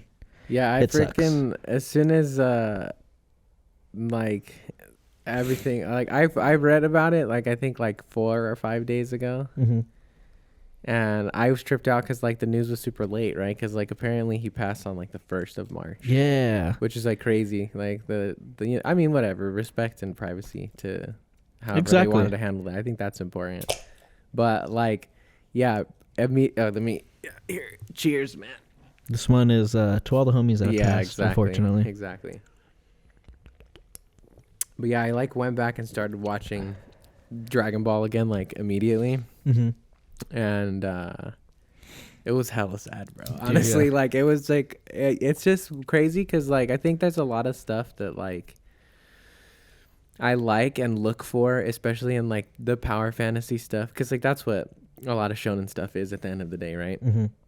I like that I look for in stuff now, and like I don't think that like I like realize so much how much of that does come from like Dragon Ball Z, because like I think also too one of the best parts about that is that like about that show and about just like at least like in the earlier stuff, and I guess even now in like some of the super stuff and everything, is it's like yeah they're Saiyans and they're like aliens from another world and everything like that, right? But like all of the characters in that story always overcome their issues through hard work. Like it's literally just like doing 1,000 push-ups and like 50 times gravity to like fucking overcome your adversaries and stuff like that, right? Like whatever, like it's fun to say it, and but at the end of the day though, like the theme of it is just like consistent like hard work gets you through the end of the day. And like I think that kind of stuff is like easy to miss in something that is like a little more simple, right? Like it might not be as like heavy duty, gory or intense or heady about some of the stuff as like other anime and stuff like that, right? Because like I do think that the conversation around Dragon Ball in general in like the last 10 years or so since like Super started has just been that it is kind of like simple, you know? Like I don't know. I was like I'm glad that there's a lot of like outpour and stuff for it like that, but like every time I heard somebody talking about anime and stuff like that, like it was like low-key trashing Dragon Ball a little bit, you know? Because, like, it was like, oh, it's basic, it's this, it's that, it's blah, blah, blah, it's so simple. Oh, Goku beat Vegeta again, blah, blah, blah, whatever it was. But it's like, you know, that kind of stuff doesn't, the kind of stuff that builds off of that and everywhere, like your Jujutsu Kaisens and your Hunter Hunters and your One Punch Mans and all that stuff, on Naruto, One Piece, all of that stuff, like, doesn't exist without like where that came from. And sure, like maybe some of the stuff is like not quite as sophisticated as like some of the themes that they put in like newer things, but that's just how it goes, right? And like I just think it's crazy that the amount of popularity that anime has gotten to at this point, at least in like Western culture now, right? Because like obviously it was already very big in like Japan or wherever it was coming out of and everything. But I think like in the 2000s in particular, it for sure had like a pretty heavy like jump in popularity over here. And it's just like, yeah, it's just a trip that like the origin of that stuff is gone. Like honestly, like the only thing I can think of to like match it to is like it feels like when Stan Lee died. Yeah, 100%. Of like literally not the soul figure. Well, actually, no, because you know what, man? It's a little different when it comes to mangakas, right? Like, I think that's the right term for it. I could be wrong. But, like, people who make manga, because that's where Dragon Ball started. And it's not a team of people doing manga. Like, Akira Toriyama is solely responsible for Dragon Ball because he wrote and drew all of those books. Like, when you get to the anime, that's different, right? Because there's a team of people working on it and everything like that. But the source material of manga comes from a single artist. And, like, that's fucking crazy, bro. It's insane. That's ridiculous because it's not just, like, the theme stuff I was talking about earlier or, like, how iconic a lot of, like, the story arcs are. But on a visual level, you know Goku from a silhouette. You don't have to see any details of Vegeta to know that that's the Prince of all Saiyans. Like these characters are like iconic forever and ever and ever, and like that literally all just came from that one dude, bro. It's like crazy, it's man. so insane. Yeah, It's crazy. yeah. It broke my heart pretty fucking hard. I'm not gonna lie. I was bummed, and I was alone too, cause like my dad and my grandpa don't really watch anime a lot. So I was like sitting there at the table, and like I saw it on Instagram, and I was like, "Fuck, bro!" It's like Akira Toriyama died, and they both looked at me, and they're like, who? And I was like, I was like, fuck me, dude. Yeah, it bummed me out. It's been nice to see like the outpouring from the fans and stuff like that, but honestly, like I genuinely do feel like it deserves like even more attention 100% than it's getting, because like again, when like a figure like Stan Lee died, like the whole world cried out and shit like that, you know. And it's like the fan base is there doing it, but like I want to see this shit on fucking cable news, bro. Like I don't know, maybe that's just like me getting too intense about it. But it's like, dude, this fool changed, not fool, this dude, this gentleman, this creative like powerhouse created basically an entire genre and like grandfathered it in with fucking Dragon Ball, and then especially with like Dragon Ball Z. Yeah, it's just crazy, dude. Yeah.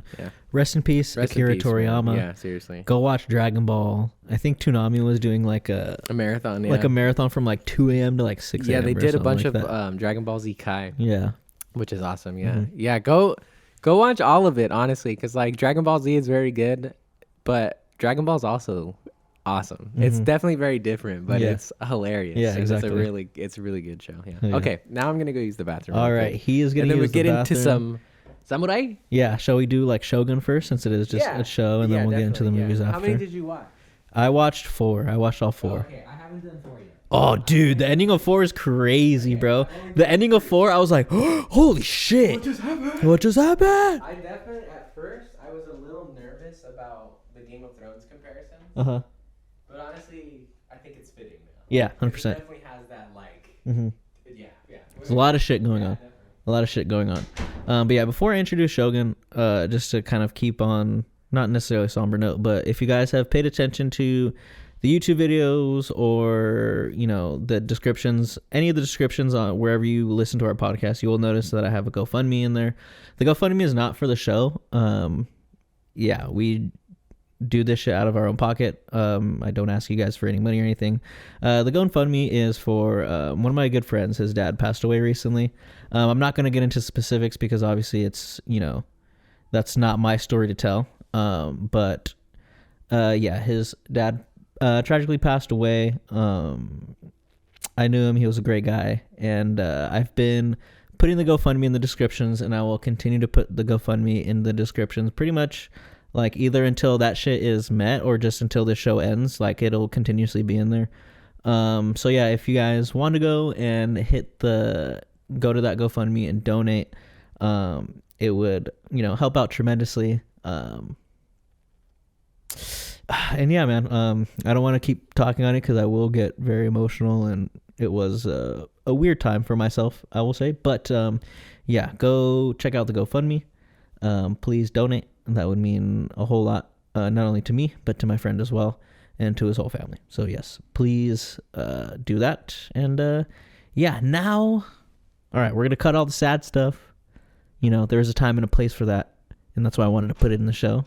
But now we're going to get on to the happy shit. Now we're going to get on to some freaking, this is what y'all came here for, right? I mean, maybe you guys like to hear us just rant on about random shit for an hour. And I will honestly say, like here on the podcast, I think that hour of just what we did was probably some of the best that we've done. Just now? 100%.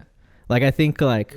I honestly at this point now, dude, especially just when because I think I get a little bit desensitized to like. Again, I was just talking about it earlier, right? Like I just forget what we talk about sometimes, right?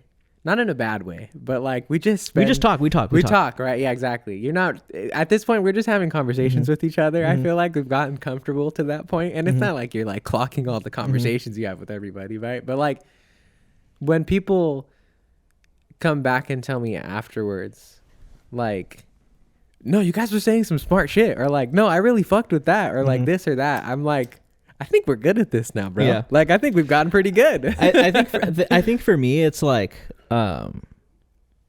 there's just like a certain feeling I get when I like the buzz, when I can tell we're like boom, we're kind of on it, right? Yeah. And I was just getting that the past hour. It's like the light bulb. Like, cause I will, you know, go on the record, and everyone that's listened to this podcast probably knows I'm not the most like fancy talker out here. So sometimes when I say shit, like I just kind of, I don't know if I like sound dumb or something like that. No. Like, but just like in my mind, right? Because I think it's more so because I am like, a very harsh critic on myself. Sure. Yep. You know, so Same- I want same to here. like, you know, not necessarily like come off like I'm super smart, but at least come off like I'm well spoken and Yeah. like a literate human being. You Well, know? and especially when in the medium that we're in. Yeah. I agree. I'm the same way. I want to feel well spoken. Exactly. Like when you only hear us talk, Yeah. I want to make sure I'm talking good. Yeah. Like, But like just that last hour, right? Not to harp on it too much. No, I yeah, felt like do was it. a really good like back and forth. I agree. I felt like what we were talking about, like We were having. I we like. were very like you know, we were very thought provoking. I Yes, felt yeah, like, you I know. agree. I like when the conversations. Look at us sucking our own dicks, bro. We in the are. middle Let's of the podcast. fucking do It's it. all Why good, dude. not? Self love is It's all important. good. Dude. Self love. No, I like, again, I'll say too, I don't want to harp on it too long either, but I just appreciate when the conversations about the more thought provoking or this or that or whatever you want to call it stuff lines up with the things that we love. Mm-hmm. And I feel like we're just riding a high off of Dune because of that, you know, because like it's just like it puts you in like a better space when it's like we get to talk about shit we love. And then also too, things intersect that are like, I don't want to say important, but relevant. Yes. At the very least. Timely, you know?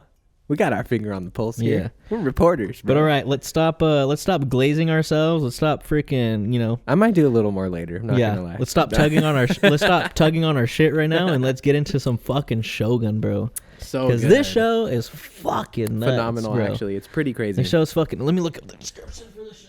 Yeah. Our standout actor across all three of the things we're talking about today, Hiroyuki Sanada, freaking just basically in everything. Dude's the guy, bro. He is the guy. He's playing Granted, I do feel like the homie gets typecasted for sure. I could see it. Like, yeah. But he is you a know? producer on this Yeah, one. So but he's great. and He's like he's so fantastic, good. yeah. He's such a great actor. I think his name's Yoshi Toranaga. Yeah, Yoshi in the show. Toranaga. Yeah. So many names in this shit, bro. There is a lot, yeah. A lot of different clans going on. Again, very Game of Thrones vibes, right? A lot of different factions, clans, different plans at war, in secret, out in the front, whatever it may be. But essentially, the general setup. You have the description right there. Real quick description. do it. Set in Japan in the year 1600, Lord Yoshi Toranaga is fighting for his life as his enemies on the Council of Regents unite against him when a mysterious European ship is found marooned in a nearby fishing village. That's pretty good. Yeah. I think that's a pretty solid description. Mm-hmm. Yeah, I think the setup of this show, I think, is pretty dang good. Like, I think it's kind of hard for me sometimes to watch a first episode and then like come back to it later when it's something that's not right up my alley, right? Yeah. Obviously, I'm gonna watch an Invincible. I'm gonna watch the X-Men series, blah blah blah, whatever, right? But I wouldn't say this is like a hardcore departure for me because I do love samurai, and in general, I am pretty entranced by like Japanese culture. So like, it's not a hard sell for me by any means. But you know me, I don't always sit down to watch the hour-long like drama intense stuff. Yeah, 100%. Right. And like I watched a lot of the times when I watch a first episode of something like this, like it's hard for me to come back to it. But like as soon as I jump back into 2 and then 3, which I watched today, I was like hooked, dude. I was right back into it. Cause like I think at first I was kind of tripping on like the fact that the show opens with Anjin-san. Blackthorn, right? John Blackthorn. I am John Blackthorn. Dude, he has like the most cliche evil British guy accent I've ever heard in my fucking life. Dude. He's out here like this with the fucking gritty boy. Like I'm like, dude, you sound like you should be on Captain Hook's ship in like Peter Pan or something, bro. Tell me why the theme for the past 2 episodes has been white man in foreign land. Has it? What was the last ones that we did? Dune. Oh yeah, that's Dune. right. Literally Yeah, white dude in the foreign land. Yeah, I don't know. We got Literally white savior in foreign Yeah, land. seriously, yeah. I will say that I don't know how the story of Shogun plays out, and I do want to read the book. I don't know when I'll do that. That'll probably be in like 10 years. But in my lifetime, I would like to read the book of Shogun. And I do want to watch the original series, but I'm not going to do that before the show is over because I do want to like go through the surprises and twists of everything. But I like how this show is handling that stuff so far, just because like I think as far as I can tell, he's not necessarily like a white savior in this so much as this one British dude. Well, maybe I don't know, dude. He's bit. teaching him like, you know, at the end of the 3rd episode, he's like, I want you to teach all of us how to fucking dive and how to swim, homie. Yeah, but at the same time too, though, like, no, not swim. It's just diving. Diving. They know how to swim. Yeah. No. I wanted you to teach us him how to dive. I just think that I like it because it feels like he is a character underneath who is not qualified, who has to learn how to become qualified to survive in this land.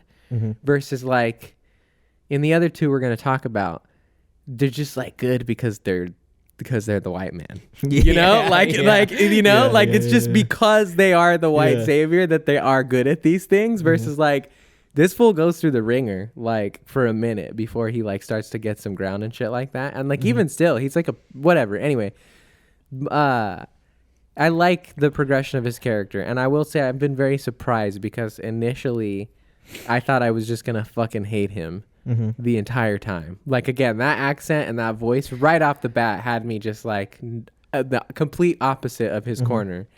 But at this point, I'm starting to. I feel like I'm in the position that I think her name is Mariko-sama is in, where like I'm starting to be like, all right, I think maybe I might be able to trust this dude. Yeah. He's helping us. He's like, I obviously can see, I'm not an idiot, so I can see he's still working in his own self-interest. But it seems like is a good cross-section of the interests aligning. Yeah. And that they both just don't like the Spanish. No. And so they both do seem like they are in the position to be allies, right? And so it's like a lucky thing. And so I like the way that has come together because, again, it doesn't necessarily feel like he's coming in and saving Japan or anything like that. It's more just that, like, he is a puzzle piece that Toranaga, right? Yeah.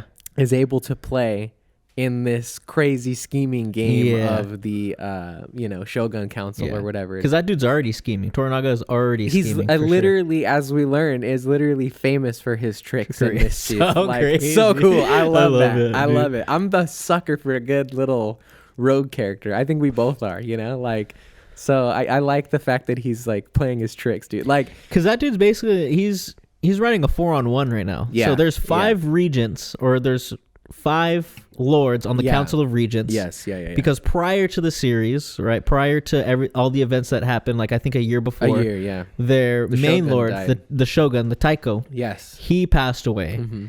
And when he passes away, or prior to him passing away, he talks to Toranaga and is like, "Hey man, would you be down to be the Shogun?" And he's like, that's crazy, dude. He's like, I'm trying to start a war. Yeah, he's like, I'm really not down for that, you know? And he's like, I knew you were not going to be down for that. Yeah. So this is what I have for you. Yeah. All of the 5 lords from their 5 main, I don't know what you would call it, like their 5 main colonies or whatever. I think of them as like governors. Yeah. Like, they're in charge of like sections of the land, but he's like the one on top. So those 5 are going to make the Council of Regents. Yeah. And all 5 of them have to constantly like agree on a vote to like change shit or whatever.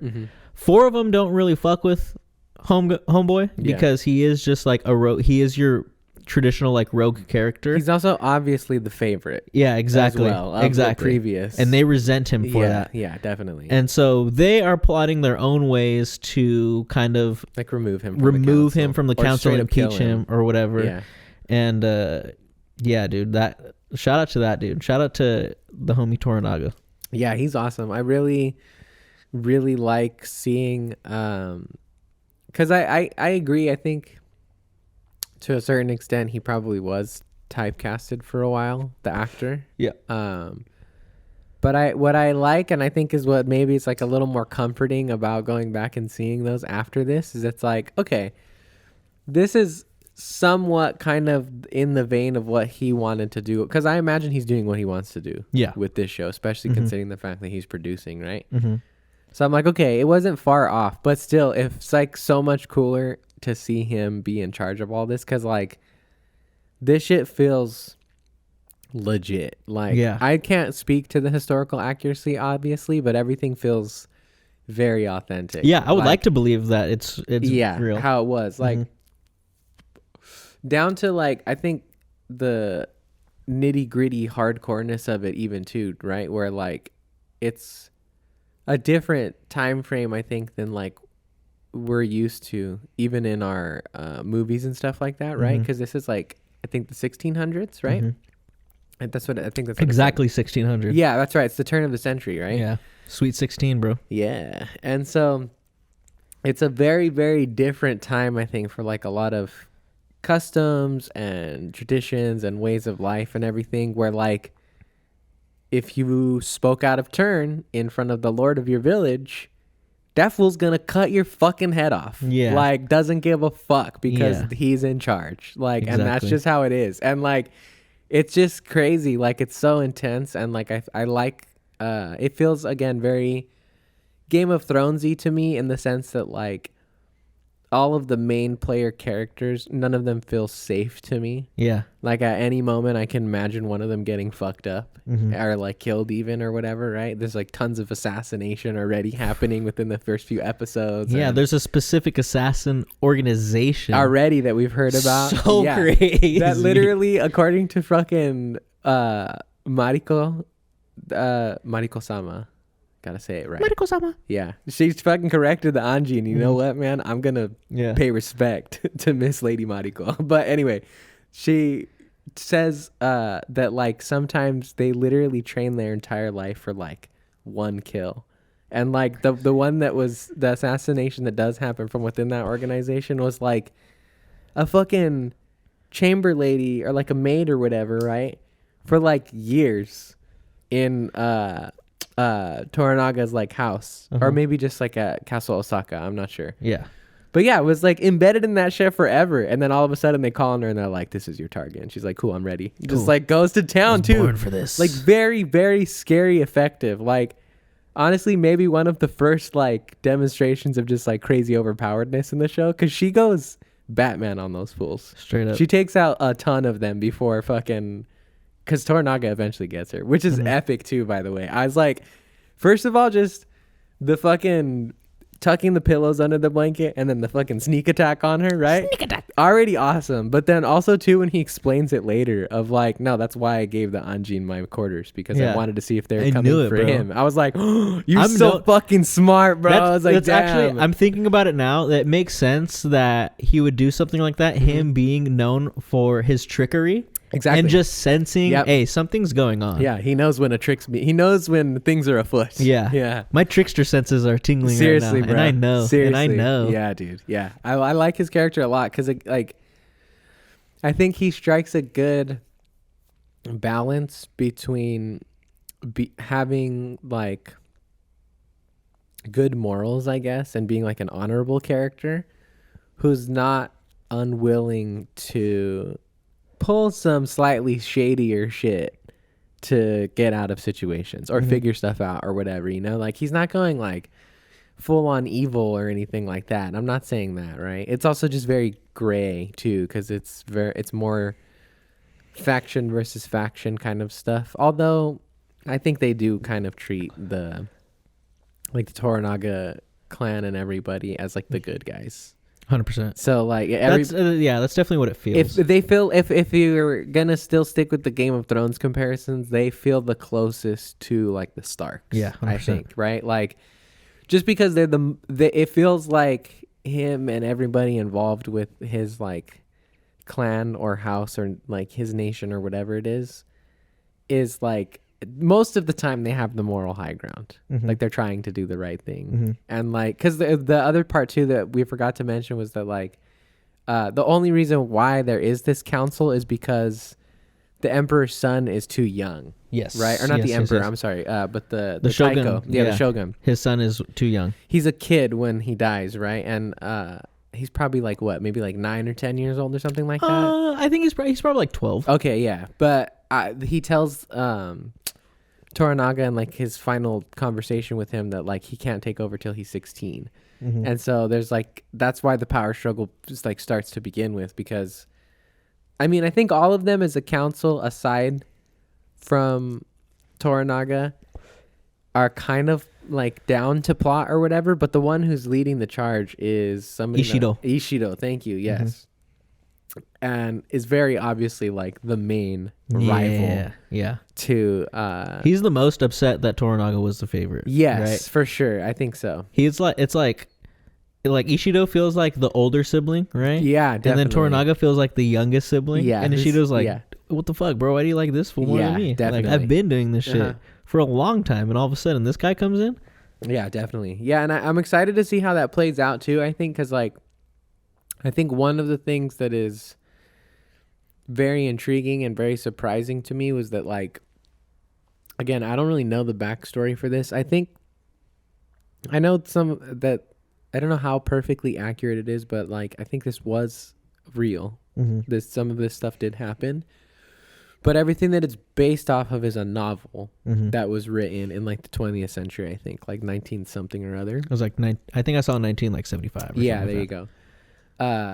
So again, I don't know like how everything plays out or whatnot, but I was very surprised to see that there are more nations at play in this drama than just Japan and like I guess like England or whatever, right? With Blackthorn, but like the Spanish and the Portuguese are also like a very heavy like antagonistic like force in the way they're presented in this show, because like they're fucking.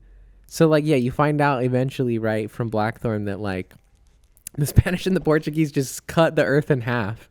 And we're like, yeah, we have legal claim to anything undiscovered in either of our halves of the entire earth. So just don't worry about it. We're going to come in and clean house and just put Christianity in there. It's all good. That shit's so crazy. It's fucking like, wild, bro. It's so crazy because I think one of the main reasons why I love the show is because I can be a very big like history like I don't want to say like nerd or buff or anything like that, but whenever like I have this very big fascination with like the world before, right? Before technology, before all this shit happened. Like with this, like these guys don't like Spain and fucking Portugal don't even fucking know about Japan being Japan, right? And Japan doesn't even know about Spain and Portugal splitting the world in half and shit like that. Despite both of those countries being like having tons of history already. Crazy. Yeah. And I think that's what I love most about the show is like it feels like so lived in. Yeah, right? Definitely. Yeah. Like I think from the beginning, like immediately like you just already feel like so immersed into this world. And I like the John Blackthorne character being like he's a good vehicle for the audience. He's a good vehicle for all the exposition that needs to happen, right? Because he's like, the foreigner. Exactly. So it makes sense. It makes sense that they would have to sit there and be like, "Oh, these are our customs, and this is why things are the way it is." And it doesn't feel like so much like just thrown at us for the sake of exposition, rather than like he is the like the plot thread for all of this exposition and stuff like that. Because he's also the first character introduced in the show as well. So like I think he is it's an ensemble cast, but again, he sort of almost feels like I don't want to say Jon Snow because he's not as good-hearted as Jon Snow is, I don't think, especially not in the beginning, but he feels like the closest thing. He feels like the Hound, low-key. Like, he feels like the closest thing to a main character to me in this show, aside from maybe Toranaga. That's it. Hello. What's up? All right, everyone on the episode that's watching, just take a second to watch. My sister walk by. Haley really quick. I said don't mind me. I know. Well, that's the point of the podcast. Reverse psychology. And she did it on us, dude. Oh, shit. She's all, don't mind me. And we're like, you know what? We're going to mind her. It's too late now. You don't say it, right? It's like, I remember, when I was a kid, it's like super stupid, but like somebody would just come up to you all the time and just be like, don't think about elephants. And then you would like think about an elephant. Is that just like a San Juan thing? Probably because our thing, like in middle school, or like at least when I was in middle school, and shout out to everyone that I've known in middle school, about to just be pissed off right now. But The game, bro. Oh yeah. The game. I That was the remember shit too. that we. That was Yeah. the shit that we did, bro. Yeah. Like it was just like, oh, the game, yeah. Oh, what's the fucking game? So if you think about the game at all, you You lost lose the the game. game. And you're Yeah, like, exactly. fuck, dude. I would Yeah. hate when a motherfucker would be like, oh, I was just thinking about the game right now. And I'm like, you fuck know what, you. dude? You know what? That's How about you cheating. shut your freaking mouth right now? Yeah. How about you go over there and you sit in your fucking desk that you're supposed to sit in and you just fucking zip your lips? There should be Because I know you don't fucking. I know you're fucking failing English right now. So how about you just shut the fuck up about the game and you pay attention There to what should this be fool's fucking saying? an addendum to the rule book that says if somebody else brings up the game, that's not a loss for anybody else who then thinks about the game. Yeah, it should be on like your own accord of like you're just Yes. sitting there and you're thinking. It pops into your And head. just in class, you're like, "Fuck, Son of a bitch. Ryan, what? Like, why are we cussing back there? You wouldn't understand. Sorry, Mr. Johnson. There's the game going on, and I thought about it, so I lost. I apologize. I wonder if there really is someone out there who's like continued to play all these years, and you maybe just fucked dude. over. I want to know who came up with that shit. Like for sure. Yeah, because like, it is had that to like come from somewhere. is that like a country? Like, oh, I mean, I would probably imagine now because of the internet that like the whole nation knows about the game. Sure. But like pre-internet, right? Because I imagine that shit started way before I was there. Yeah, where does right? it come from? Yeah, where did it originate, Where does dude? it come from? Fuck, dude. If you created the game and you happen to be listening to the podcast, please comment down below. Reach out. We'd love Reach to have out you to on. us. Yeah, exactly. We'll fucking Come explain to yeah. us how you came up with Exactly. that shit, honestly. Yeah. Because it's honestly a brilliant it's game. a very brilliant. Very smart. Yeah. Yeah. But all right, off the tangent, back to Shogun. This world feels very lived in. I love the John Blackthorne character because, like I said, he is that plot thread for like, hey, we have to explain all this shit. Yeah. I thought all the fight choreography was really, really good. Yeah. Like we don't feels get like brutal. Feels realistic. exactly. Yeah. We don't get like a ton of it, right? No. But it's like in comparison to like the fight choreography for like the movie we're gonna talk about, The Last Samurai, like it's so much better than that shit. You know what I'm saying? Well, I think honestly, like, it's just the fact that it's used less makes it more effective. Because, like, I think it makes all the characters and everybody there who's at stake feel more like deadly. Because it's like, no, if a sword comes out or if a bow comes out, somebody's gonna die. You're not just gonna be launching them and like people are dodging them, or like taking one to the gut and then they're still fine or whatever, right? Like, because that's the action movie stuff. Like, this is legit. Like, you don't even want to get a cut on you because you might fucking bleed out or get infected or some shit. But I agree though. I like the again, it just feels like gritty, right? Because like it's like cuts to kill rather than like shit that looks fancy, right? Like they're doing a lot of cool flips and stuff in like both of the other movies. But when they strike, it's striking because they're gonna fucking kill somebody. you. You're going you know? right through, dude. Yeah. Yeah. And I like I also think it strikes a good balance between, like, I think goriness has like levels, right? And I think in a realistic grounded show like this, it needs to like find a happy medium, because I feel like sometimes it can kind of take you out of it if it goes like too far along the scale towards like a Kill Bill or something like that, right? Like if blood's just splurting and everything like that all of a sudden. But like it's not like the head just like falls off, right? And there's like nothing or whatever. But again, it's also just not like gratuitous amounts of intensity. It just feels like the right deadliness, like the right just like real grounded. You just got cut or stabbed or something by a sword, like.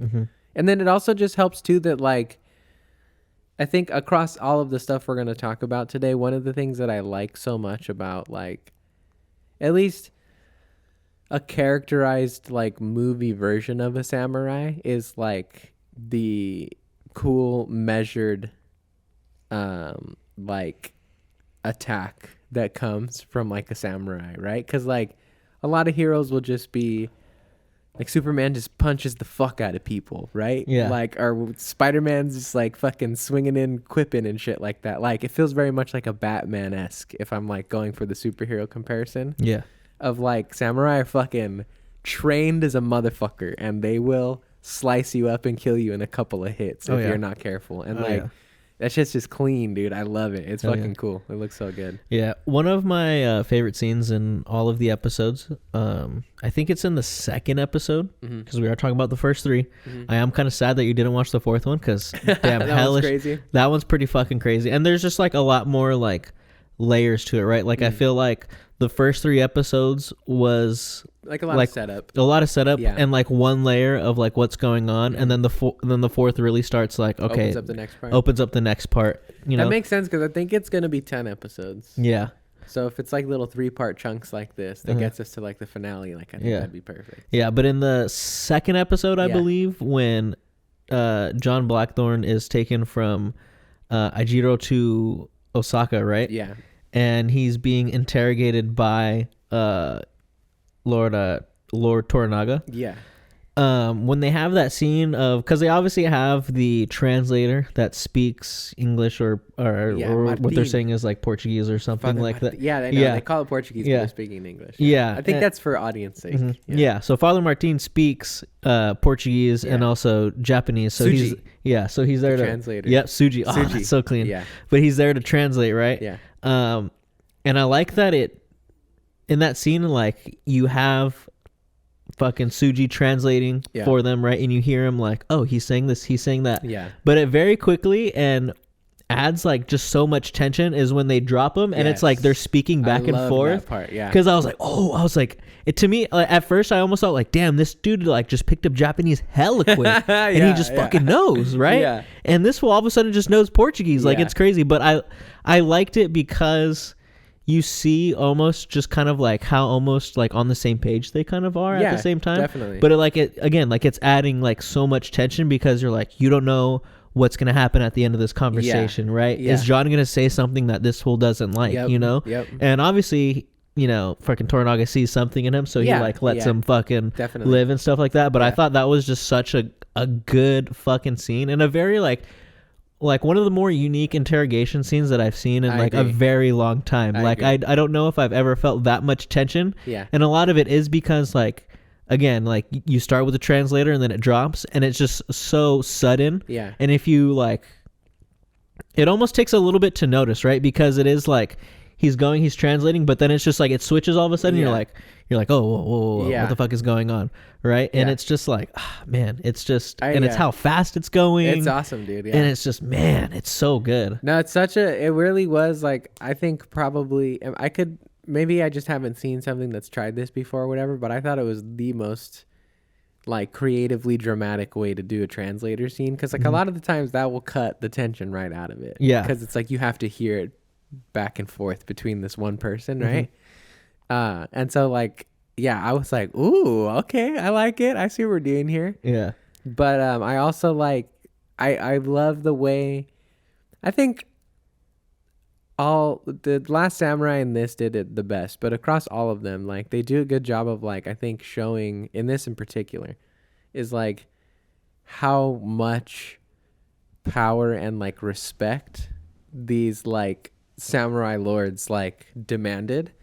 Cause like these homies were literally willing to take their own lives if they fucked up, if they shamed themselves in any way. So Yeah, the like, dude speaks out in like the first episode. Yeah. And he's like, whoa, chill. And he's like, man, I'm just gonna end my bloodline. I'm gonna so kill sorry. myself and my newborn child because I because I have shamed you. And like, if these trained killers are willing to do that to themselves, holy fucking shit, what are they gonna do to me if I am not on the ball about like I love that feeling that like the samurai lords carry again in this like, I mean, I imagine this is doing its best to depict it historically, right? But just because I don't know and I don't want to, you know, mess anything up, I don't know what it was like in real life. So they're like characterized versions still. But it's just the intensity and again, just like the respect, like each of them in their own right are like kings of old who just like have the support and backing. And like, I think also too, like what I like about this, like, again, I guess like character, like type of like the respected like samurai leader is like, they feel more personal than other like leaders do in stuff like this, right? Where like a lot of times when you have a king or a prince or whatever, they're like, again, like that reluctant hero, nobody understands me, like I'm a loner or whatever, versus like I love how like connected he feels to like the community of who his people are, because it's like families and like family through marriages and stuff like that, which is like, you know, arranged and stuff that could be dicey, whatever, blah blah blah. Obviously there's like stuff with that kind of with like Mariko and her husband, right? But like anyway, that fool fucking sucks. He does, dude. Yeah, but he goes out like a boss though. But okay, I have a question after, but keep going. No, I don't think he's dead, if that's what you're gonna ask, because he didn't die on screen. It's the rule of TV. But I just kind of forgot my train of thought. But I like getting back and rounding it off. Is just I really like the dual nature of like the good, kind-hearted, honorable warrior who is also willing to fucking go to war and like kill a motherfucker for what like they believe in and shit. Like it makes the gratuitous intensity more bearable, at least for me, because like, you know me, like I don't really like gore for the sake of gore unless it's like action or like over the top comedy, something bullshit or whatever, right? But like this feels like, I don't know, it's the honorable shit to it, bro. It just feels legit. I like it a lot. It's really good. Yeah, I like this a lot. Like going back to like our Dune Part 2 conversation of like not holding your hand as like as a show and as like a writer and stuff like that. Like a lot of this, like you really have to pay attention to what they're saying to gather what's going on, because it's like you have so many people plotting against each other. Like you have freaking Toranaga's like homie, I forget what his name is, but he's the one that is like the lord of like the fishing island that they initially start. I think his name is Yoshido, but let me look it up really quick. But like even he, like you'll learn in like the third episode, again spoilers for fucking what we're fucking talking about, but like he's plotting he's like in cahoots with fucking Ishido like at the same time, and it's like me, like I go back and forth of like fuck, like this fool's really just in it for himself, and he is fucking playing both sides, and I like that. The Yabushi clan. Yeah. Kashigi Yabushi. Okay. Yeah. But yeah, he feels very much like the again, it's hard to not make the Game of Thrones comparisons, right? But like right now, he's reminding me of kind of like a Littlefinger. Where he's playing all the sides. He has what he wants, which is basically to extend his like his fief, like his like. I'm pretty sure that's probably like his land or something something like that. That's what I was gaining from context clues. And there's another like place that he wants, right? It's like Sugara or something like that. Yeah, he wants to expand, right? Yeah, and so that's what he wants. So he's really in it for himself, and I really find that intriguing, like seeing him play like all the sides and stuff like that, because you know, like it reminds me of like The Sopranos, where The Sopranos there is a lot of that going on, and you have to pay attention to what the characters are saying. Yeah.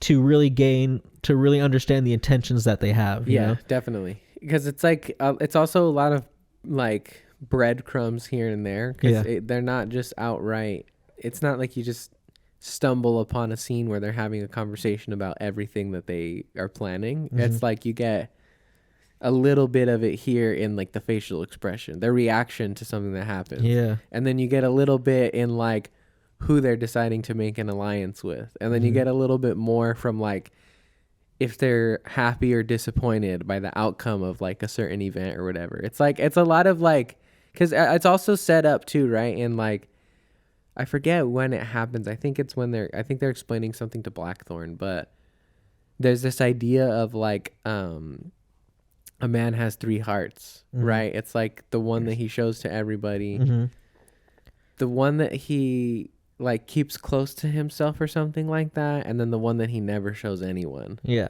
And I forgot what it is exactly, but essentially it's like the three stages of like vulnerability, I guess, right? And like how much they're willing to share in this like game playing fucking like political war type shit going on, right? And like religious too a little bit. That if you want to have a play at the throne, it's really hard to not make the Game of Thrones comparisons, honestly. But if you want to play at the fucking seat of power or whatever it is, like you gotta play that shit close to the chest. Because like even there's early scenes with that character. Fuck, I just forgot. I think it was, what was it? Let me see. He was also in 47 Ronin. He played the bad guy. The not the witch, but the guy. Yeah. Yabushi. Kashigi Okay. Yabushi. He is like kind of already plotting with Toranaga's son a little bit too, even where like Toranaga's kid, I forget his name, but like he's not necessarily super happy with the way his father's handling everything. Yeah. So he's kind of like, all right, like whatever, like maybe I'll like do this or that. But then is it the same son later when like because in episode 3 it's like the escape one, which is epic too. I love that shit. But is that the same kid? Yeah. Okay, I couldn't tell because like he has the like I guess the samurai cut as I came to know over all these, but it's like just bald, but then you have the top knot still in the back. That's just low-key fire though. Like why? Like tell me why I was watching couldn't that. do it, bro. And it's like it's not my favorite, but I get it. But it's like I think it's like just a combination of everything, right? Like those fools are badass. They are badass. And that shit is it is a weak cut. Like if we're gonna be honest, like that shit's a weak cut. Like that's crazy. But it's crazy to just be bald on top and have hella hair enough to have a fucking ponytail. But just to cut that's the hair crazy, off on right? top, but I think it's the combination. It's the what Remy, backs it bro. up. It's Remy, Yeah. bro. That's what it is. Like It's it's what two backs things it that up. shouldn't go together, but they do. This Yeah. fool's that's hard as fuck, and the samurai are crazy. They know how to. They're just obviously insane, right? Just being insane and having a weak cut is. That's just Remy, bro. That's just Remy. It shouldn't go together, but it does. But it does. Dog. No, I agree. It's iconic. You can't not. It's part of the look for sure. But yeah, That's like just fire. yeah, I like all of the slow burn stuff of it. I think it's handled well, and I think it's like intriguing enough, and it keeps your curiosity piqued enough that like every little bit of information that you get, you're like, oh, okay, cool. Like, let's put that into this section. Like, all right, now I know a little bit more about this person, or a little bit more about this land's intentions, or blah, blah, blah, whatever it might be. Because that's like, again, I was surprised by seeing how big of like a opposing force the like Spanish, or I think it's just Portugal right now. I don't think we've technically seen Spanish yet. No, the Yeah. only one that we've seen Rodriguez. Oh yeah, is he from the Spaniards? I believe so. Oh, okay. Yeah, he's great too. He makes me laugh. I like him. But yeah, like it's just cool to see that like this is very much, at least in this particular part of time and like the powers that be at that time, it's like the start of like nation to other nation wars. Because like I don't know, I was very surprised, I think, in like just it always trips me out that like for a long time places just warred against each other, you know, and like I guess I'm just thinking about like we're like it's kind of off on our own stuff with like Mexico, Canada, and like the United States, right? Like we have our own section of land and stuff. So I forget that like, you know, that's all the chunk on like the eastern side of the world and everything like that. But again, it just trips me out to think that like for a long time, like Japan would just war against themselves, or like different nations would just war against themselves. Cause like our context for war, I think a lot of the times with what we are like raised on in history books is like international conflicts. And so like to see the leaders of like the Japanese, like, you know, the Shogun, like counselors and stuff like that in this be like tripped the fuck out by the fact that like somebody even has the intention to take over their shit. They're like, what the fuck? I'm like, whoa, like that's so crazy, because that's something that seems like normalcy now, right? But like to see like the very beginnings of that in like, holy shit, like it's intense, dude. It's crazy. Like the stakes feel very, very high for sure, because of like this old school time in which a lot of things are still unknown to like neighboring countries or nations or whatever they are. Because like again, there's no Mhm. communication like we have now and everything. Yeah. It's crazy. Yeah, I also think like the religious conflict that is going on like in the background is very interesting and a nice like another layer to add to it. Yeah.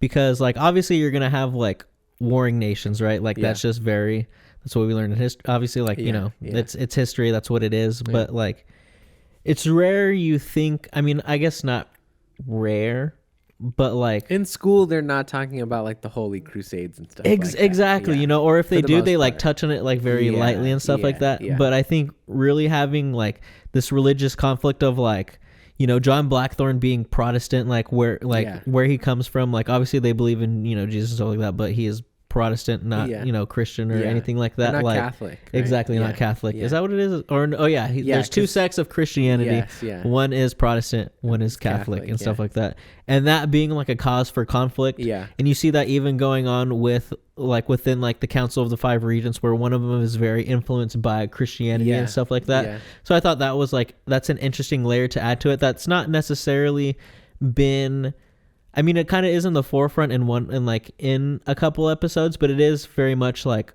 oh, we're speaking about it here, we're speaking about it there, and it's not necessarily the main focal point of the conflict. Yeah. But you see how like when, you know, certain people, because like what's her name, Mariko or something like that, like she Mariko, she believes in Christianity like a bit, so you see there is like a little conflict within her because you know, she obviously believes in what she believes in, but she is very loyal to, you know, Japan and everything like she that. She says, I think, to Toranaga that like she's of two hearts. Yeah. Right, or something like that, where it's like, I that part is honestly a trip, like, because I think in general, you don't expect to like, if you're going to like a Japanese period piece or even like, I don't know, like a place where you wouldn't necessarily associate like Christian religion with, and you see people like wearing crosses and like praying to Jesus Christ and stuff like that, you're like, whoa, what the fuck? Like, it is just off-putting. It's like shell shock a little bit. You're like, damn, I didn't,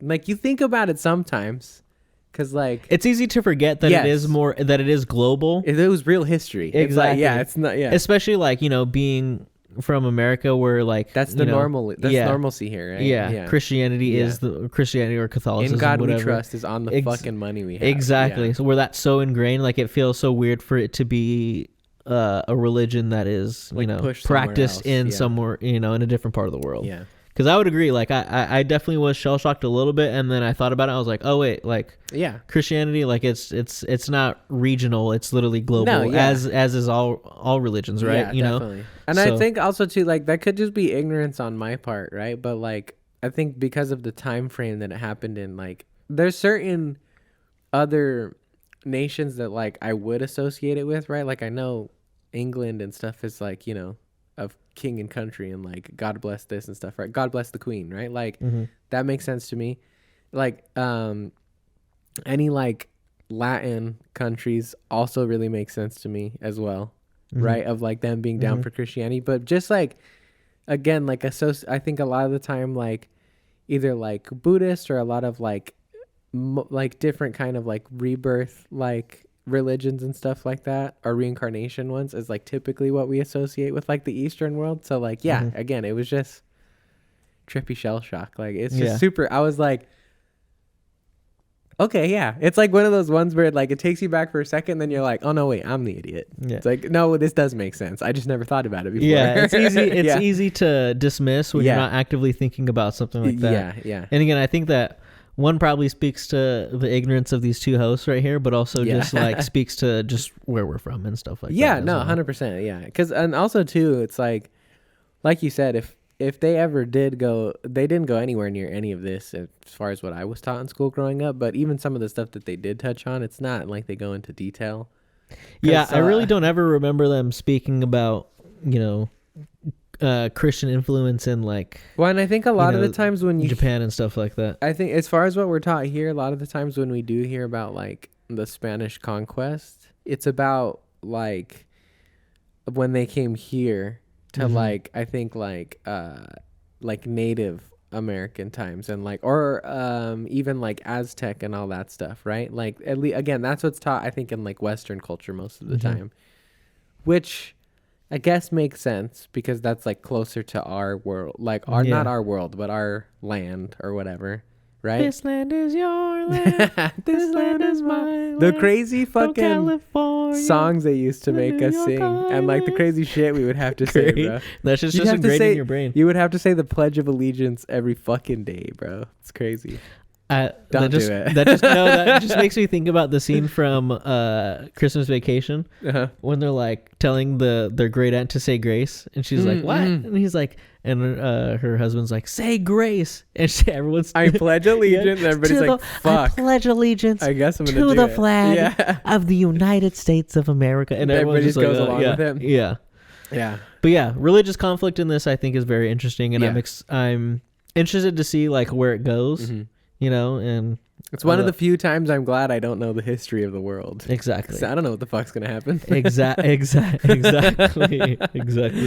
But I think touching on the third episode before we start moving into like other stuff, Yeah. I really like the fight scene in that. Mm-hmm. I like the battle that they have like in the forest. I think is really good. The escape that they have. Yeah. Super sick tactics, bro. Mhm. Some And then, stealth shit. John Blackthorne like guiding the fucking ship around Yeah. the big the Fucking Portuguese Angine, bro. yeah Angine, bro. Fucking pilot, dude. Exactly. Yeah.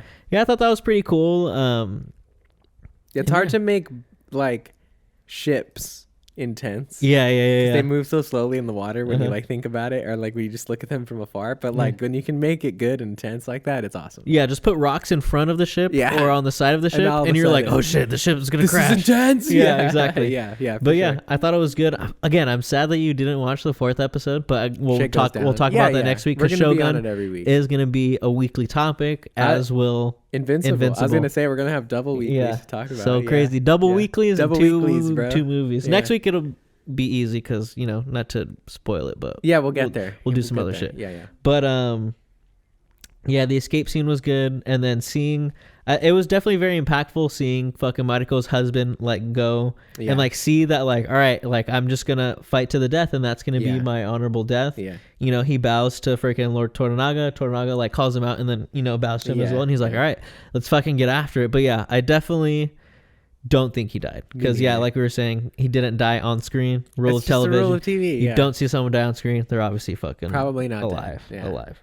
But yeah, thought that shit was good. Again, the swimming scene, the diving scene at the end was kind of just hilarious to me because I thought it was funny too. Yeah. like we're just showing this full dive hella times. Yeah, it's hilarious. The one thing that cracked me up was like I was laughing at this in the first episode, right? Where like they're all like starving and like suffering some scurvy, and they like don't have any water or anything like that, right? But then like they take off like Blackthorn's shirt to like bathe him, and he's like buff as fuck. Yeah, dude. he's just And I was hella like, ripped. wait, I thought these fools are like starving at sea for like months. Like, No. how's this dude This like fool's been on body? a freaking. Yeah, He's been working out 5 days a week, dude, I was cracking up on a good ass yeah, diet. I was like, I get it. It's TV. So, Yeah. I get it. I understand. But I was kind of cracking me up a little bit. But yeah, I thought also, too, I was like laughing because in that scene, he's doing the diving over and over, right? And then he's like, all right, will you race me or whatever, right? And like Mariko's translating,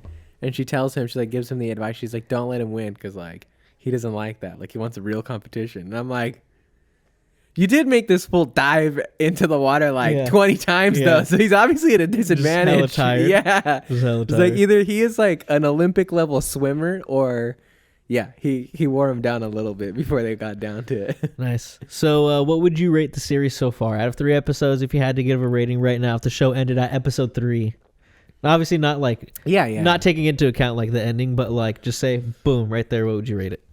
I would probably say like I don't really have after the first 3 episodes, I'll say 10 out of 10. Mm-hmm. Just because there's nothing really that's like gotten me off guard at this point. I imagine that'll probably change by the time it gets to the end, but I hope it doesn't, because at this point the show's not really doing anything wrong for me. Like can't pick any holes in it. It's firing on all cylinders right now. I would agree. I think through 3 episodes, through 10 episodes, through 3 episodes, To 10 episodes, 3 out of 3. Yeah. Yeah. through 3 episodes is definitely like 10 out of 10 for me as well. This is definitely right up my alley in terms of like drama and shit that's going on. Yeah, for sure. Add samurais into that shit. Makes it even it's more fucking cool. great. Yeah. But yeah, I thought it was good. Would you like to lead the folks into The Last Samurai? Well, actually, I have to go to the bathroom. I know, it never happens. Holy shit, it never dude. happens, Yeah, but for I'll sure. be right back. Let's do it. Oh my God, what a change of pace. Yes, The Last Samurai, I think it came out in like 2002. Oh, 2003, there you go. Let me pull up the little description here. It's your boy Tom Cruise coming in and handling some samurai action. So, Captain Nathan Algren is an American military officer hired by the Emperor of Japan to train the country's first army in the art of modern warfare. As the government attempts to eradicate the ancient samurai warrior class in preparation for more westernized and trade-friendly policies, Algren finds himself unexpectedly affected by his encounters with the samurai, which places him at the center of a struggle between two eras and two worlds. I would say that's a pretty good description of what this movie is. It's definitely, as you may have heard us talking about a little bit already, kind of a white savior story. So if you're not down for that, this may be not your cup of tea.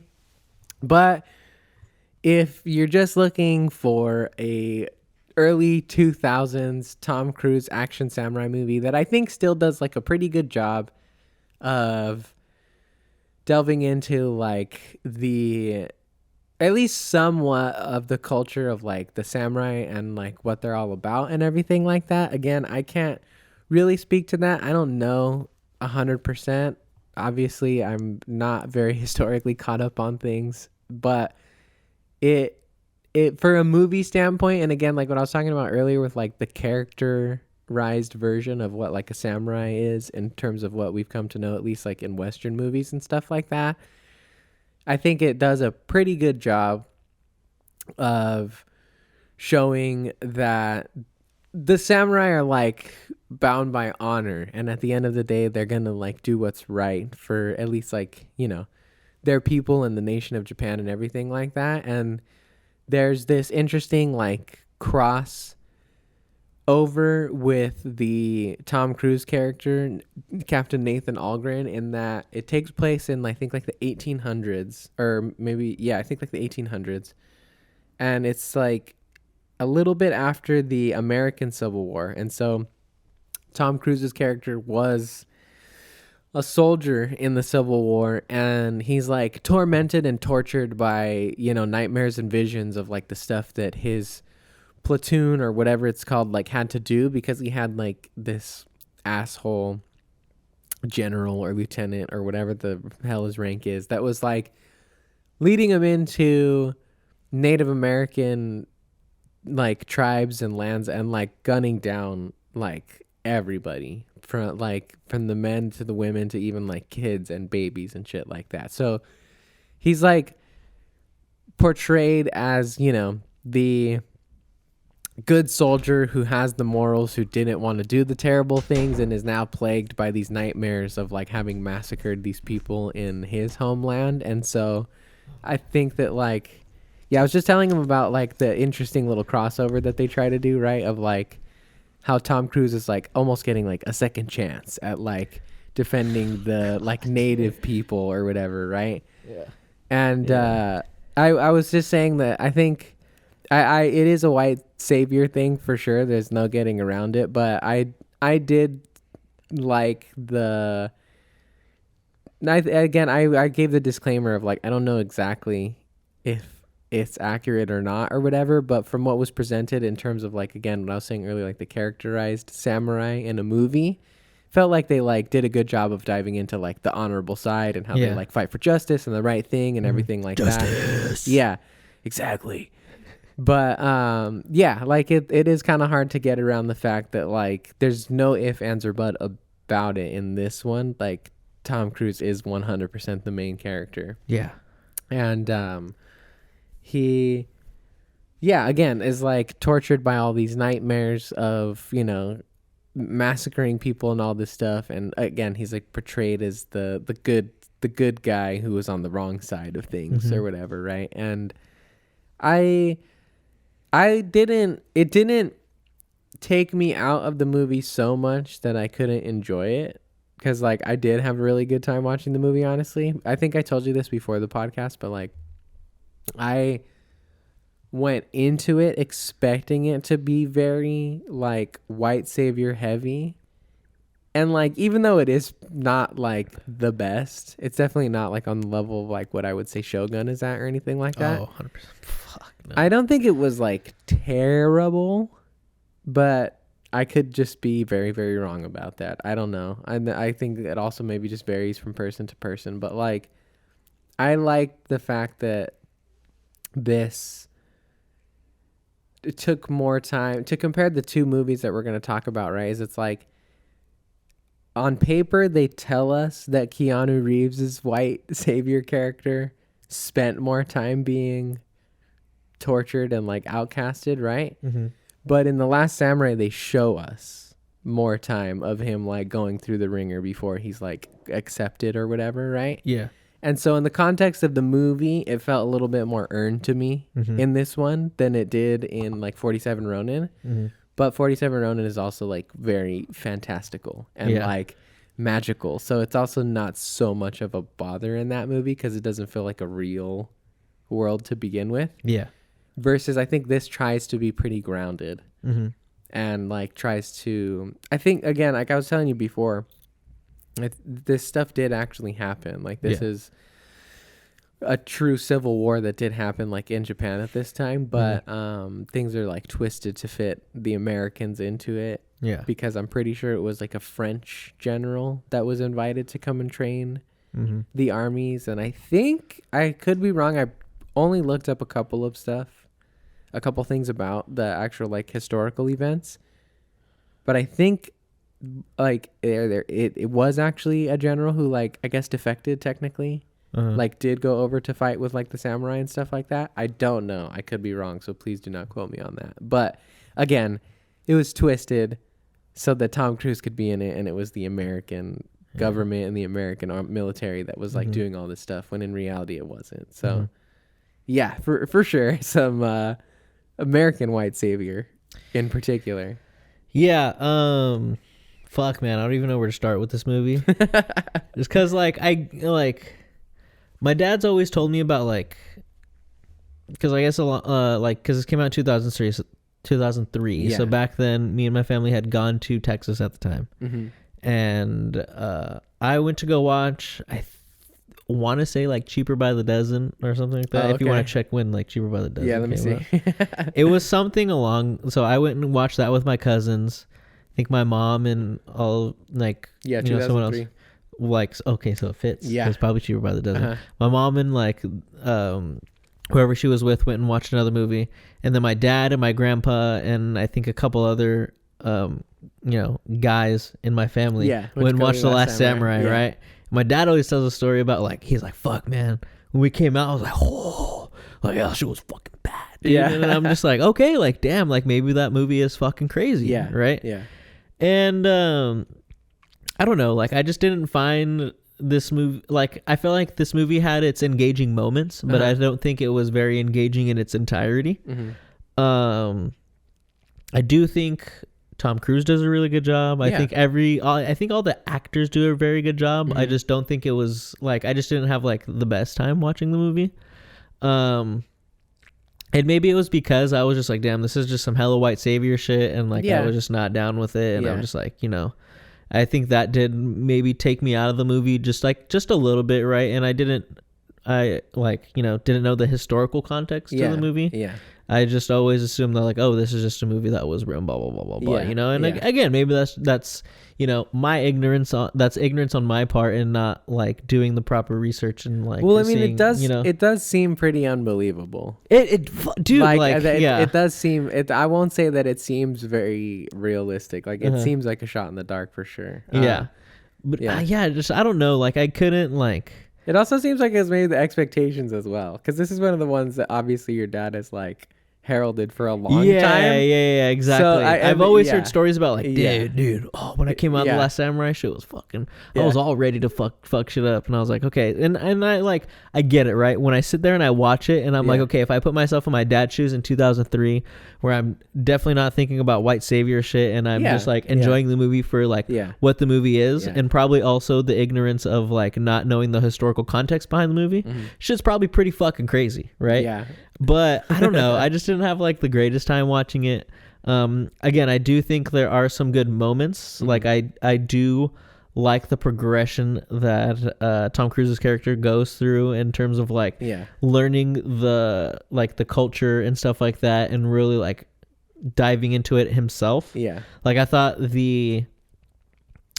what I thought was actually pretty clever in the movie was when he first is basically in their community and they're gonna like give him a bath, and he's just like, what the fuck, I don't need a fucking bath. And they're like, what are you talking about, we bathe here like all the time. That's the same thing they do in Shogun too. Exactly. And then at the end, when he finally comes back to like the more westernized Japan side, right? The side that's fighting for to like eradicate the samurai and like, kind of take them out to bring in the new like westernized culture or whatever. When he goes back and he's just like, man, I need a fucking bath. Right? I thought that was really clever. Because obviously the people around him don't know what the fuck that means, right? The fucking general dude makes the comment of like, oh yeah, of course you would, they're all fucking savages over there. For sure. And it's just like I thought that was pretty clever in there. I thought some of the fight scenes were pretty good, not all of them. Again, I don't think like the fight choreography was like the greatest, but again, I think that also speaks to the time in which this was made rather than like the actual like quality of like, well, it's all sorry, go ahead. Like actual quality of like fight choreography that was being taught, I think we're also like, we have the John Wicks, we have all of these that have like such amazing fight choreography that we do have like these high standards. So I do have to like take it back to like, okay, if I'm in 2003 and I'm watching this shit's actually probably pretty crazy. Well, I think it's also just the context of what the movie itself was trying to do, regardless of the time frame, right? Because like John Wick's not trying to depict like real war. It's flashy action. That's like the crux of why they're good. Versus like, I don't think the action it's despite it being a Tom Cruise movie, for once the action is not the focal point of the movie. I think true. I think it's for not me trying to be like that. I think very true. But I think for me though is like at the times when there is action, I feel like it's trying to be more than what it needs to be, and it's not succeeding in that. I'm honestly like, I get where you're coming from for the most part, and I think that's why I brought up the expectation things, because like I expected to come into this hating the movie, and I ended up loving it. I was super fucking down, and there was a couple of standout moments in this where I was like, holy shit. There's this fucking one, bro, where like, again, homeboy fucking Hiroyuki Sanada like is riding in, right, where they call him in on his horse, and he charges, and some dude shoots his horse. Motherfucker dives off the back of his horse, front tucks, rolls, and like chops down 3 motherfuckers in like 2 seconds. And I was like, holy fuck, bro. Like I was down with some of those fucking shits, dude. They got crazy. I will say there definitely were moments for me where I was like, oh shit, that was awesome. Yeah, some wild stuff. And I can't discredit those times because I was genuinely very impressed by what happened. I don't know if like impressed is the right word, but like surprised by what happened. And like one of the moments is like when they're on the last stand, right, and they're riding in, and fucking Tom Cruise chucks the fucking sword at him. Like again, like that's not the most realistic thing, but it's awesome. But that shit was fucking cool. Awesome, that shit was hella cool. Because you just hate that dude too, and you want to see him get fucked up. So that's like a perfect way for him to die. It was great because I was expecting there to be like some like random standoff where they have and fucking Tom Cruise like cuts him down. So seeing that was like surprising because my expectations were that like, oh, he's just gonna have this last fucking definitely fight scene or whatever. But no, he fucking throws it at him. I thought that was fucking cool. I can't remember like, but there definitely were a few other moments where I was like, oh shit, like that was pretty fucking badass. But I again like I understand like how cool the fucking he hops off the horse and he fucking dives, right?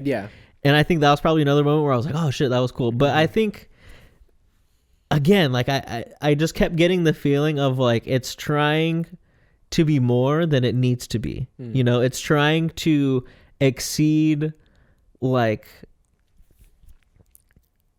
again, like just what it needs to be. Like it doesn't need to be some super crazy fancy shit like in 47 Ronin, right? And I think 47 Ronin, the the fight choreography makes more sense. Obviously, like it's 10 years later, so it's going to be better, but I think it makes more sense in terms of like the whole fantastical thing that is going on behind the scenes. More too, yeah. And like I feel like they were trying to be a little bit too flashy with some of the stuff that was happening, when it's like, okay, I don't really need like all of this shit, like the bells and whistles going on. Like just show me some good like fucking, and they do have some good scenes where they're just fucking cutting people down. Did you watch? Just give me more of that. Did you watch this or did you watch Shogun first?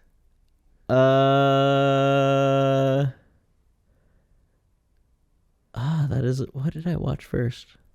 I feel like I watched this first. Okay, if you watch this first, then I get. But I could also see, because like I think Shogun nails what this was trying to do better. Yeah. So I think like, because for sure I know that happened to me, where like when I was watching these last couple episodes where there is a little more action, I was like, ooh, that's definitely how you do it. Yeah. So like that's why I asked the question of like, if you see Shogun first and that's where your expectations are at, I think I see where this falls flat a little bit. But I think beyond that too, like part of the reason why I liked the movie so much, honestly, was that like I think that even though Tom Cruise is the main character, I don't necessarily know that he's like the focal point of the story.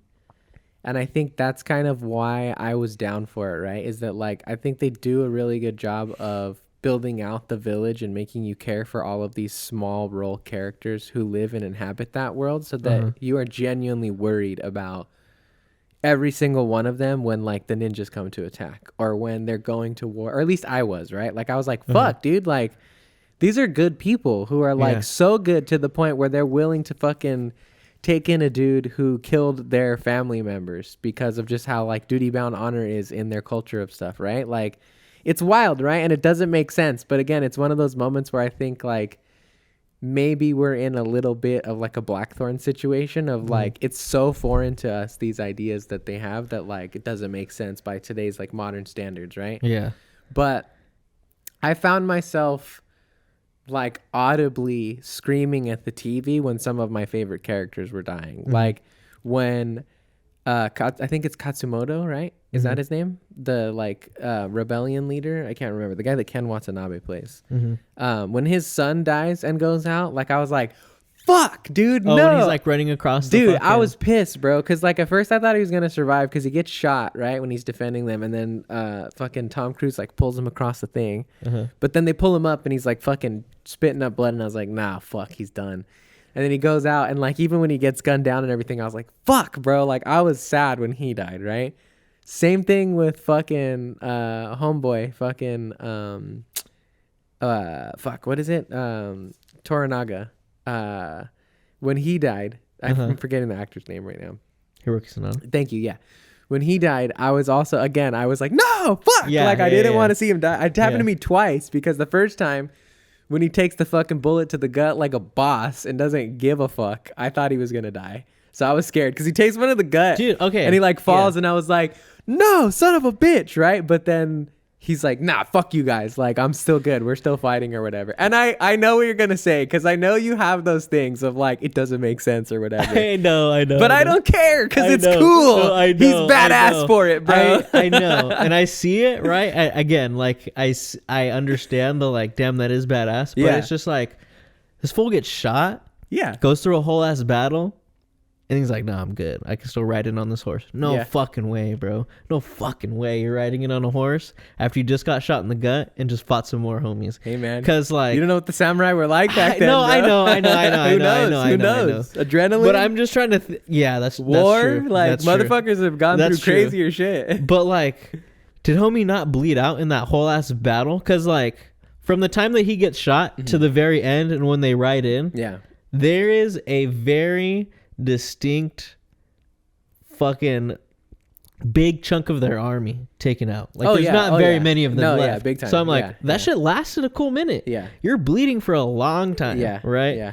And again, like it is just one of those random weird things. Like it doesn't happen all the fucking time. Yeah. Like and I'm mostly okay with shit, you know, but it's just those ones. But it's just random. I know ones they where I'm get just you, like, bro. I know. Like even with like homie Katsumoto that fucking was crawling on the bridge, right? Yeah. Like again, like I see him like laying on the fucking tree, And I'm like, oh, homeboy's dead. Like, there's just hella blood. Yeah, yeah. And it looks like he's fucking dead. Yeah. But then he's like, nah, I'm gonna fucking get up. I'm gonna shoot all these arrows. Yeah. And I'm gonna fucking run across this bridge. Yeah. Again, crazy moment too, where I was like, oh, fuck, I'm hella sad that this fool died. Yeah. But I'm like, weren't you just dead on this tree? And all of a sudden you have all this extra energy Nah, bro. to fucking run. The Last Stand shit, dude. Like, yeah, and I get that, but it's just like, fuck. I like, think, honestly... from a true human anatomy standpoint, Sure. I don't know if you could Maybe do it that. doesn't make sense. Yeah. I think it's just a byproduct of war movies in general. Yeah. Because it happens a lot in like your Saving Private Ryan's and your this and that's, right? Where it's always like,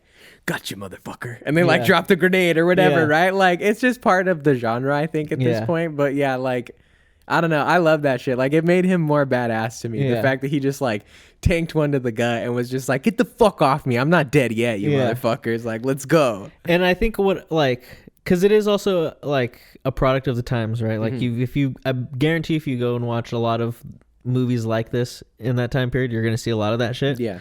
But I think another thing that just takes me out of it just a tiny bit is like how long they kind of stay on like.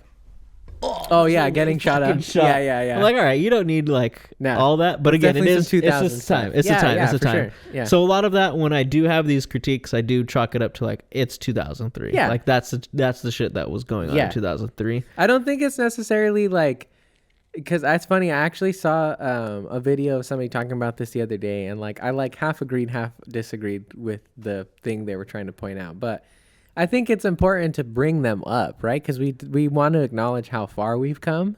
But when it comes to actually like critiquing it, I think it is important to still have the historical context of like when it came out. Yeah. Because if you're judging it by today's standards, even some of the greatest movies of all times are not going to live up, right? Yeah, Because yeah. it's just how it was, right? It was so different or whatever. But those did make me laugh too. I'm not going to lie. Like, because it is a lot of Like when 10 Hiroki times. Sanada's character at the end is Yeah. just like just getting mowed down, like he's just in there like because they have the Gatling guns too, like the first ones or whatever. Yeah, shit was crazy. Yeah. But yeah, I was saying is like, again, I know that it is a white savior story and Tom Cruise is the vehicle who is like the main character. And again, we were talking about it beforehand of like, I wasn't super happy that he made it out alive. I would have rather that he died at the end. get me started I on think that, that bro. like for Get me sure started on that shit, would have bro. sealed the deal in like making it like a super duper like amazingly awesome movie to me. But it's only like a kind of super awesome movie to me at this point. Yeah. But again, a lot of that is because of the fact that I think I can't. Okay, another thing that I'm going to give a disclaimer to, and I cannot remember if I read this before or after, but regardless of when it came out, I know it's helping me with like my personal opinion of the movie is that this movie was apparently very well received in Japan. And when I am personally not, if you can believe and do whatever you want, exercise your rights to feel how you feel. But for me personally, if the potential offendee in question is not offended by the thing, I'm not going to sit here and say that it's offensive, right? Yeah. Like, is it a white savior story? Yes. I'm not saying that it's not. But if Japanese people liked it, who am I to say that it's not right or it's not okay or it's not this or that, you know? Because, like, I'm not Japanese. This is not my culture that they're using or doing or anything like that. So, again, that kind of, like, helped me, I think. That changed my mindset on a little bit of being like, okay, like anything that I maybe felt uncomfortable with or whatever, maybe that's just the culture that we're a part of right now, right? That's like nagging on me a little bit or whatever. And I'm just trying to make sure that I'm not in the wrong of something or whatever it might be. But I liked that, again, to me, the story of this movie was not necessarily about Nathan Aldrin or whatever it was, Tom Cruise's character. And it was more about the potential loss of an ancient culture within Japan and like how they were dealing with like the turn of like the modern world coming and kind of trying to get rid of those long-standing traditions and like people like samurai protected Japan. They were not just like cops. They were like fucking leaders and like, again, like well known and ingrained in the communities and stuff like that. Again, at least as far as I know, right? This is not going off of history. This is going off of like entertainment. But the fact that there was this struggle with like the emperor as well, being a student of the rebellious leader, and then learning like halfway through the movie that like the Katsumoto, right? Like Ken Watanabe's character says multiple times, like, if you think I am your enemy, tell me and I'm out. Like, I'll take my own life right now if you really think that I'm your enemy. But the conflict that he has of like, no, I know what you're doing is just trying to preserve history or whatever, blah, blah, blah, right? That like eats at him and like takes him a long time to overcome. And I think this like idea of the fact that greed and opportunity is not necessarily just like the white people in the movie doing it, but there's also like Japanese bureaucrats in this movie who are like trying to profit off of war rather than just like preserve their nation, right? Like do whatever they can or whatever it is. It's like that struggle that happens in with the side characters and supporting characters in this movie, I think is like what really drew me into it. Cause like, I'm not gonna lie, I was pretty fucking like moved at the end of it when like everybody's gunned down and the homie's like, stop firing the fucking guns, like bow your heads, we just fucking killed the last samurai. Like we literally just eradicated a piece of our culture, like a long-standing piece of our history. Like, get on your fucking knees, bro. Because like there's just, I think, conflict within this whole modernization from the very beginning, right? Like they conscript like regular workers and shit like that to like be a part of this new modern army. It's not like they're like soldiers who even like signed up for it, right? And so the fact that they're forced into this like new idea of like modern warfare, right? At least at the time. Modern Warfare. Yeah. 2. Modern Warfare Japan edition. But yeah, like at the time, obviously, right? In the 1800s or whatever. And are just like really slowly becoming like Americanized, right? Like that's what it is. They're bringing American tactics into their military and they're doing all this stuff. And I just like that, again, at the end of the day, the resolution of it was that the emperor eventually came to his senses and was like, no, you know what? Like, I'm going to stick by like the stuff that I was taught and the things that I believe in. And I'm not just a fucking voice or like a puppeteer or like a someone to just be used as like a voice of power. Like, I am the fucking emperor. You're going to listen to what I say, motherfucker, right? Motherfucker. Yeah. And so I like that. And like, you know, again, is it a bummer that it's like Tom Cruise and maybe not fucking, what's his name again? Toranaga? The actor? Oh, Hiroki Sanada. Thank you. Like, would I have rather it been him that survived and brought his sword back? Yeah, I would. Because, like, again, I didn't want Tom Cruise to survive. Like, I thought he was, like, full down for the samurai path and was, like, gonna end up dying at the battle as well.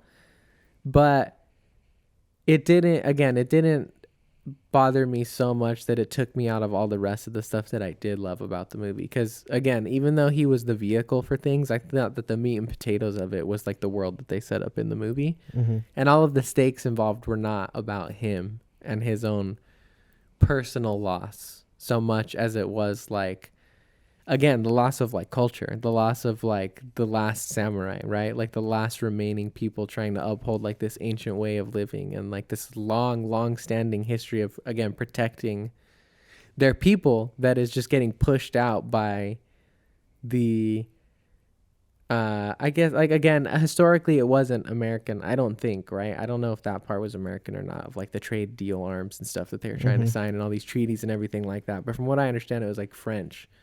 But either way, of a outside ideal coming and trying to force out the old ways, and then like eventually at the end of it, them resisting that and saying like, no, fuck you, get out of here. That was what I took away from it. And I think that's why I ended up enjoying it so much. I had a really good time, actually. Again, I was very, very surprised because I expected to not like this movie at all. I was totally 100% thinking it was just going to like white savior me up and down the block. But it wasn't so bad to me. And I, like I said, the disclaimer of like, I was also just like, okay, if Japan liked the movie, then like, again, who am I to like get up in arms about it, you know? Yeah, that's true. I feel like I would almost like the impact more of like it not being worked into like it being an American that did all of this, right? Like, I don't know. Like, again, it's just a tough one because I think a lot through the movie I was just like, damn, white savior, white savior, white savior. And I think that definitely messed with me taking more out of the movie. Like, I definitely was seeing like the, you know, like you were talking about like how much like Japan was becoming westernized in like this new modern age, and like they were trying to, you know, get rid of the samurai and stuff like that. So like I definitely was moved by the scene at the end, right, when he walks in with the sword and is very like, gives the emperor the sword and is just like, hey man, like blah blah blah, gives him like the whole spiel. And that's why I think like Tom Cruise did such a good job in this movie. Like I was really like, I think I'm always impressed by Tom Cruise. I guess I don't want to say like I'm impressed by his acting, but like I am sometimes. No, he's a good actor. Because like I think at least for me personally, he's a big action movie guy, right? Yeah. So I think when I see him in these roles, like whether it be Collateral or like this, where he like is definitely taking on the character. Yeah, he's a good actor. Like, I'm like, oh shit, like I forget this fool, like is fucking crazy, you know? Yeah. And so I think I was very moved by his character and how like he was changing because of, you know, learning the ways of like the samurai and being, you know, really encapsulated by like the culture and stuff like that. I don't know. Like, again, like I don't think this movie was like too engaging for me. Like I wasn't like really glued and like stuck to it. I was like, fuck yeah, this shit's fucking awesome. There were a lot of highs for me, but I think there were definitely a lot more lows for me. Yeah, I don't know. I really get taken out by like the type of action that happens. Like I do think some of it was good, but like again, a lot of just like the cheesy stuff that is like a product of the times. Like it can kind of take me out because I do think they kind of like linger on that shit just like a little bit too much, or harp on that shit a little bit too much. Yeah. I definitely was also pissed by Tom Cruise surviving in the end, you know, like I for sure wanted to see him die. But yeah, I don't know, like I'm struggling with this movie. I think I'm going to give my rating with an asterisk for sure, because I think I want to go back and watch it again. Okay. But yeah, just at the moment, I wasn't like the most impressed by the movie. Yeah. I would say I was more so impressed by individual performances rather than like the movie as a whole, you know? Yeah, I don't know. What would you rate it at the end of it?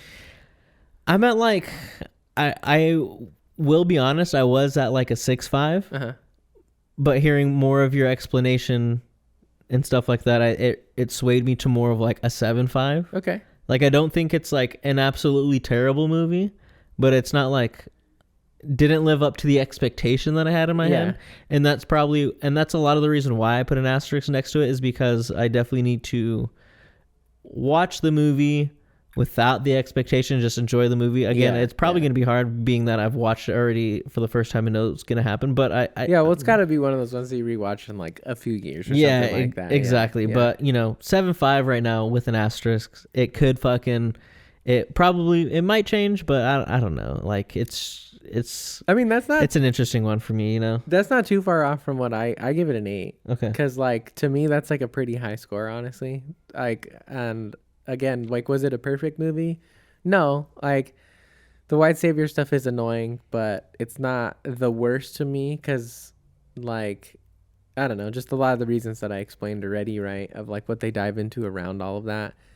And then on top of that, too, like, I think it's just the reverse of what you were explaining, which is that I went into this movie expecting it to be, like, really, really horrible and, like, super annoying.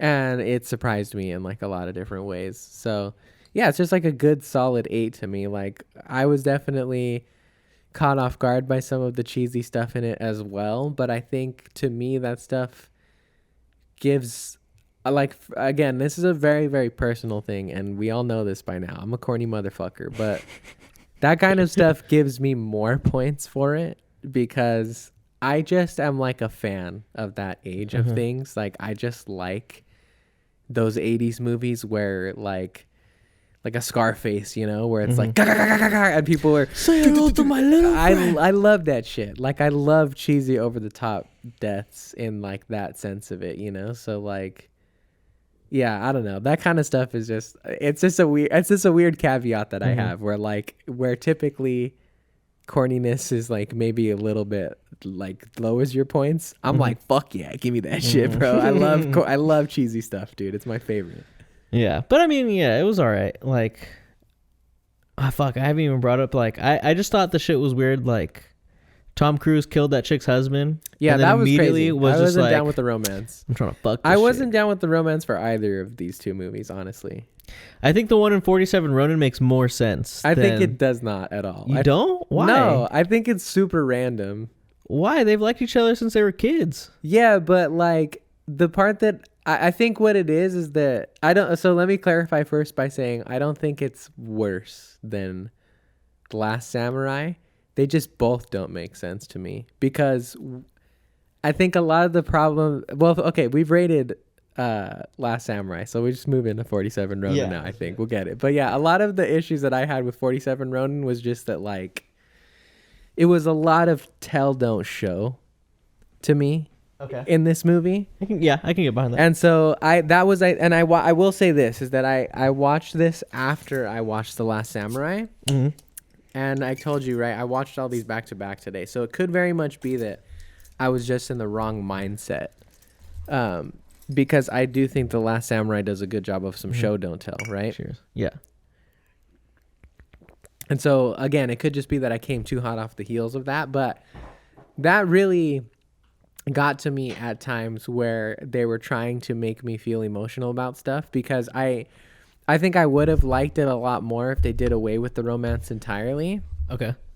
Because I was super, super down for like just the cool fantasy fun world aspects of this movie. Mm-hmm. Like I thought all of the locations were super cool. Like whether it was like the fucking fighting ring that Kai ends up in that's like on the Black Lake or whatever it is, right? With like that little like pirate. The Dutch island or whatever Yeah, it was dude, called. that shit was awesome. The like Lord of the Rings shots where they're like going across the countryside and stuff were like great. Like again, all of the fantasy stuff really hit for me. I'm a sucker for magical swords.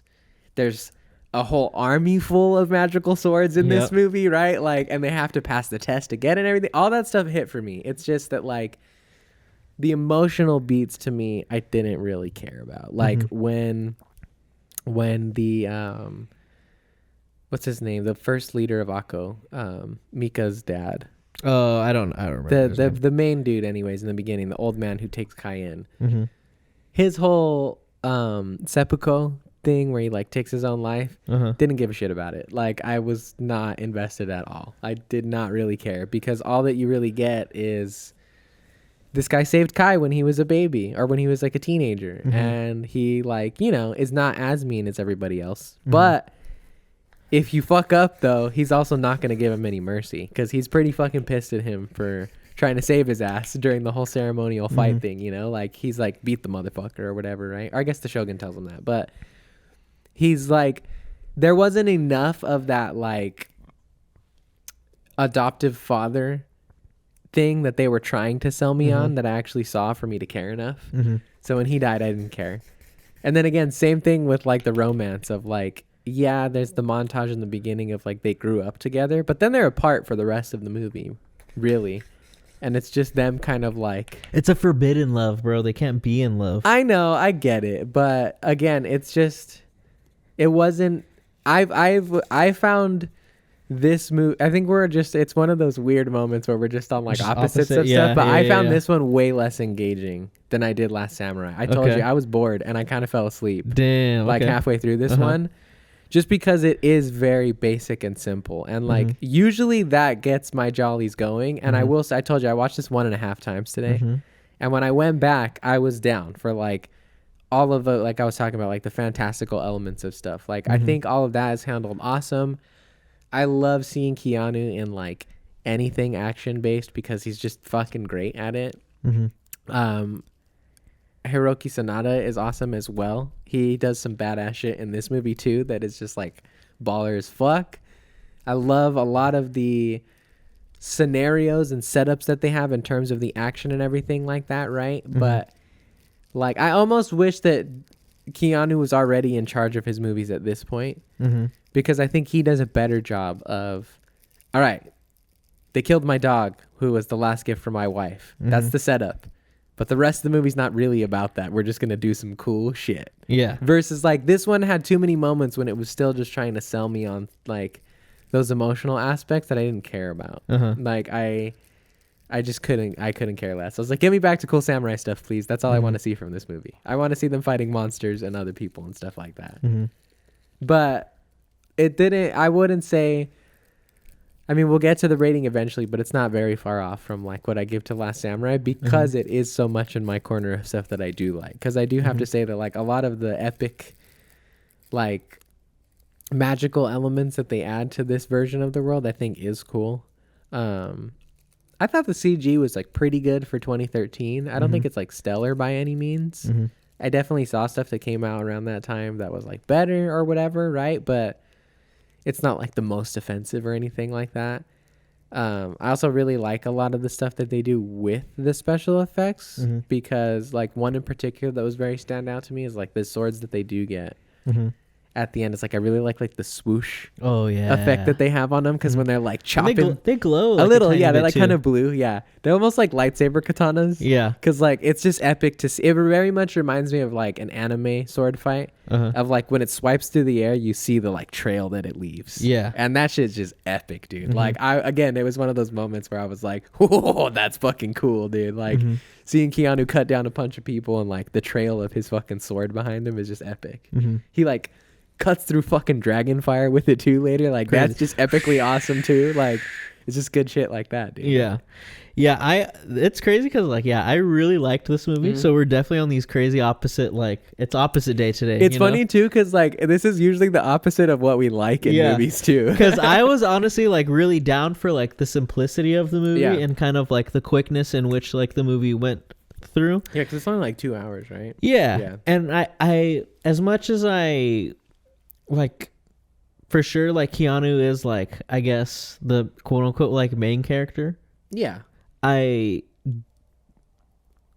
like was really more intrigued by Hiroki Sanada's character and kind of the transition that he goes through from like not fucking with Kai. From Samurai to Ronin. Exactly. From Samurai to Ronin, and how like passionate he is about like how he fucked up and doing all this stuff. Like I like that all this stuff was kind of like set up through him. Like he went to go get Kai. Like he did all this fucking shit. You know what I'm saying? Like he was like, again, Kai was like, oh, we got to go do all of this shit, blah, blah, blah, blah, blah.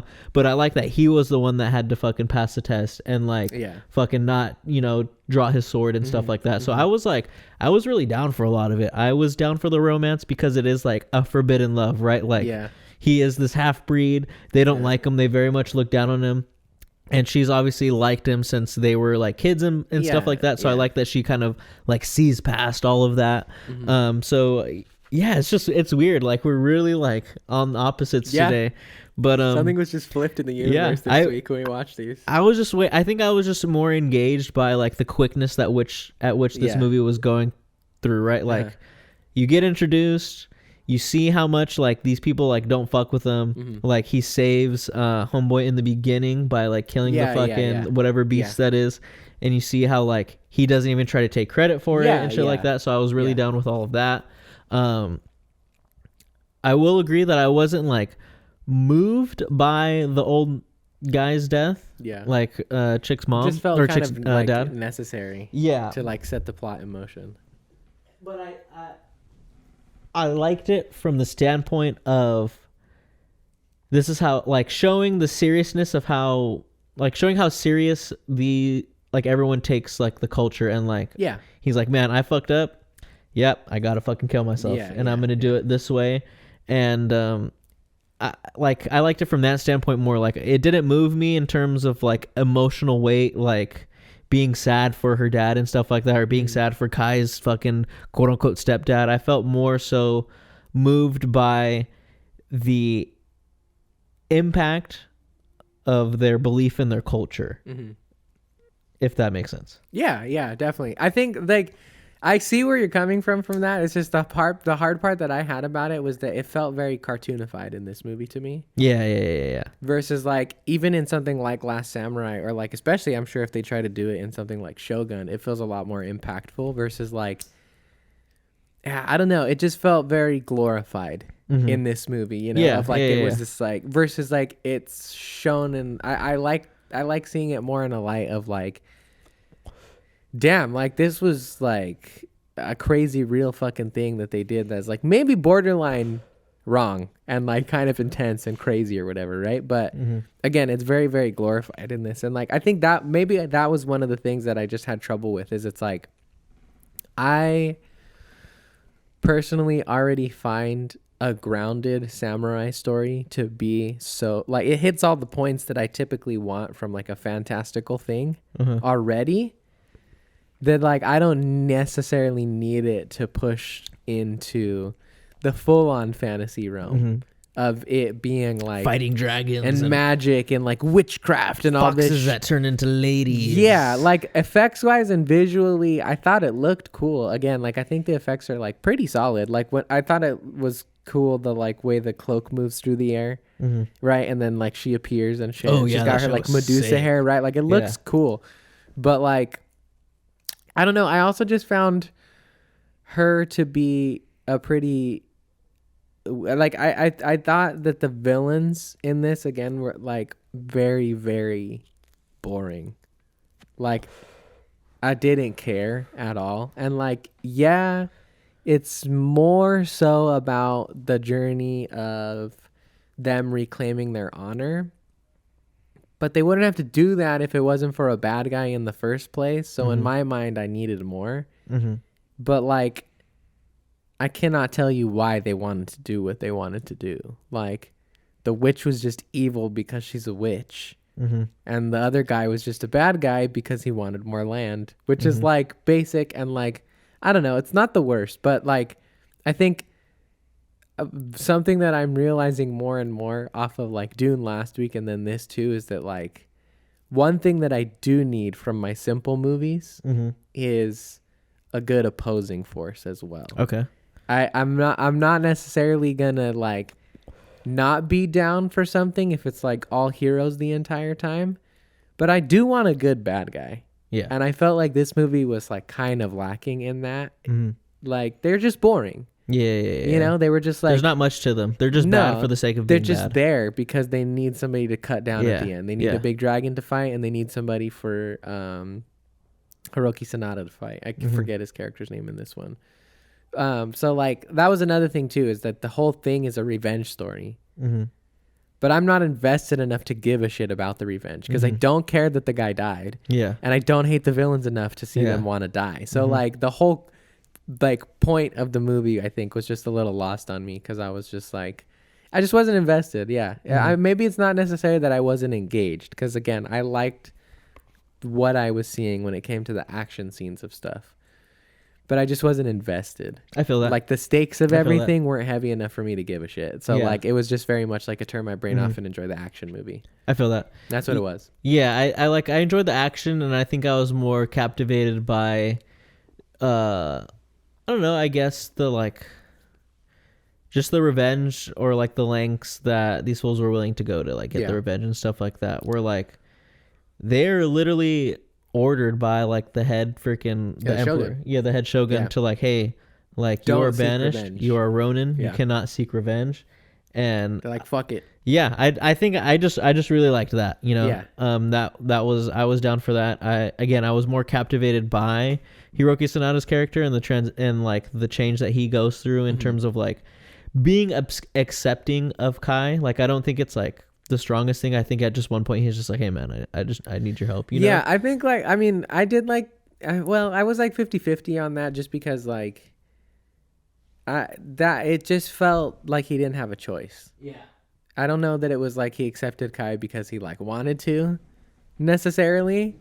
It was just because he knew he needed him because he's the white savior character.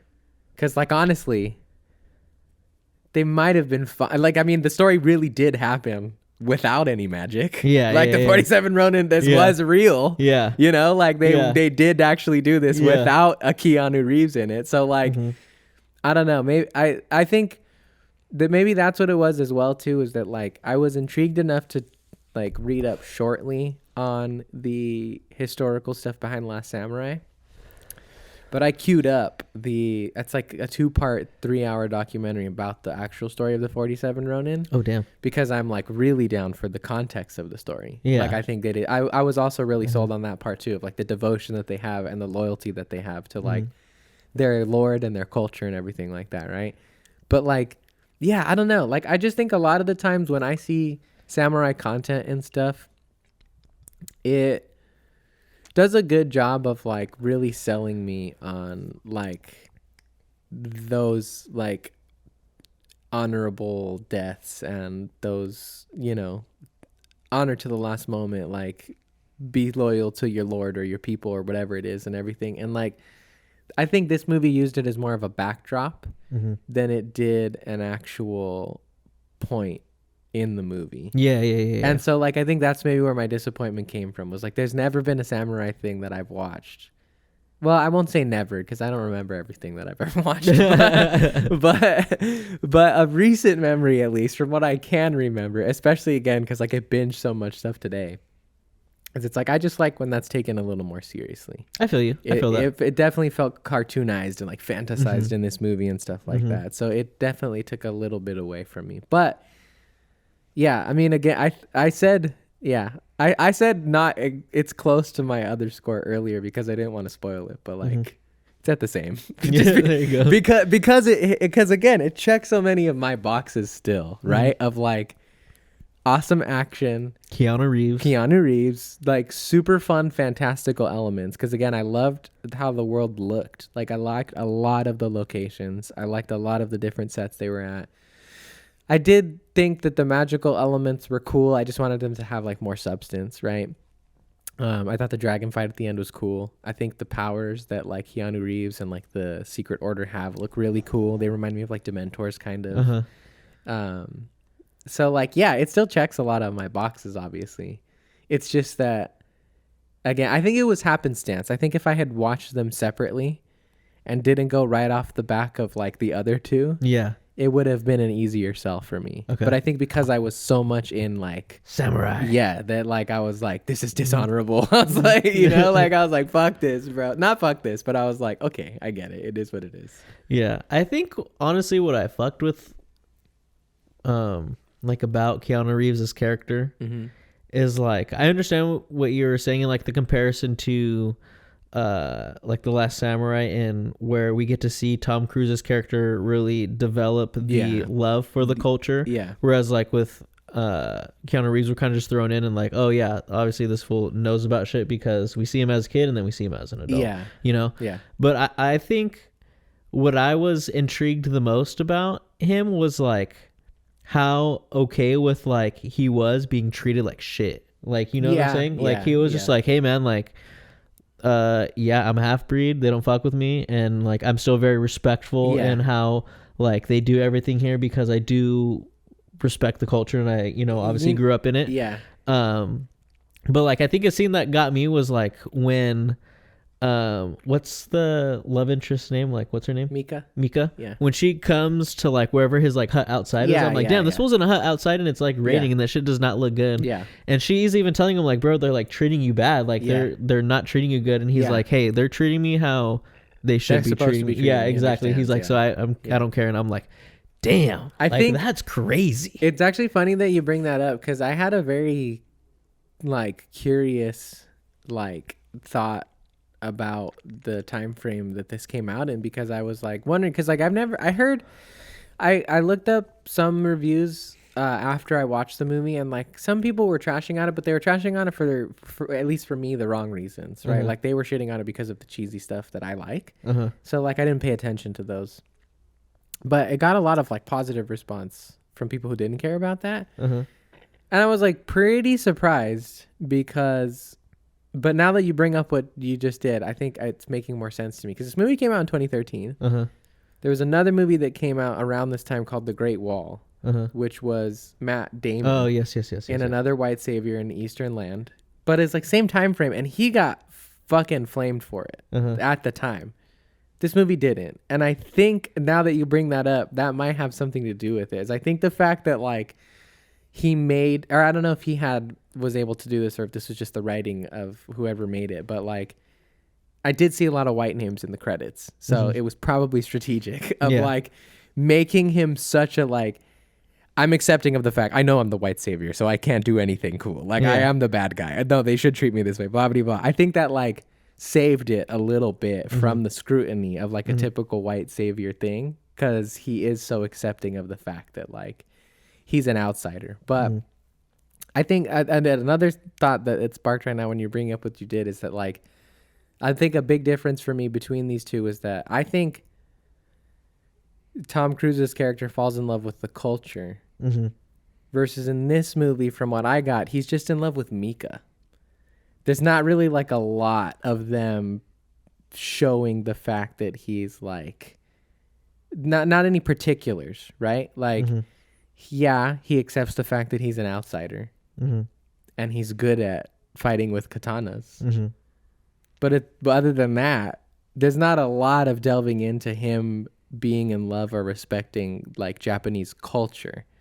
His fight is for Mika, and it's like that's where it loses me, I think. Is it's like it's at the end of the day they actually did really bank on the love interest thing, because that's his goal, right? Like at the end of the day, like you could argue that it's like, you know, because he does say in the beginning, or the narrator says in the beginning, right, that like when Kai was saved, he would spend the rest of his life trying to find a way to repay the kindness that the leader of whatever the land, like, you know, for saving him and shit, right? Yeah.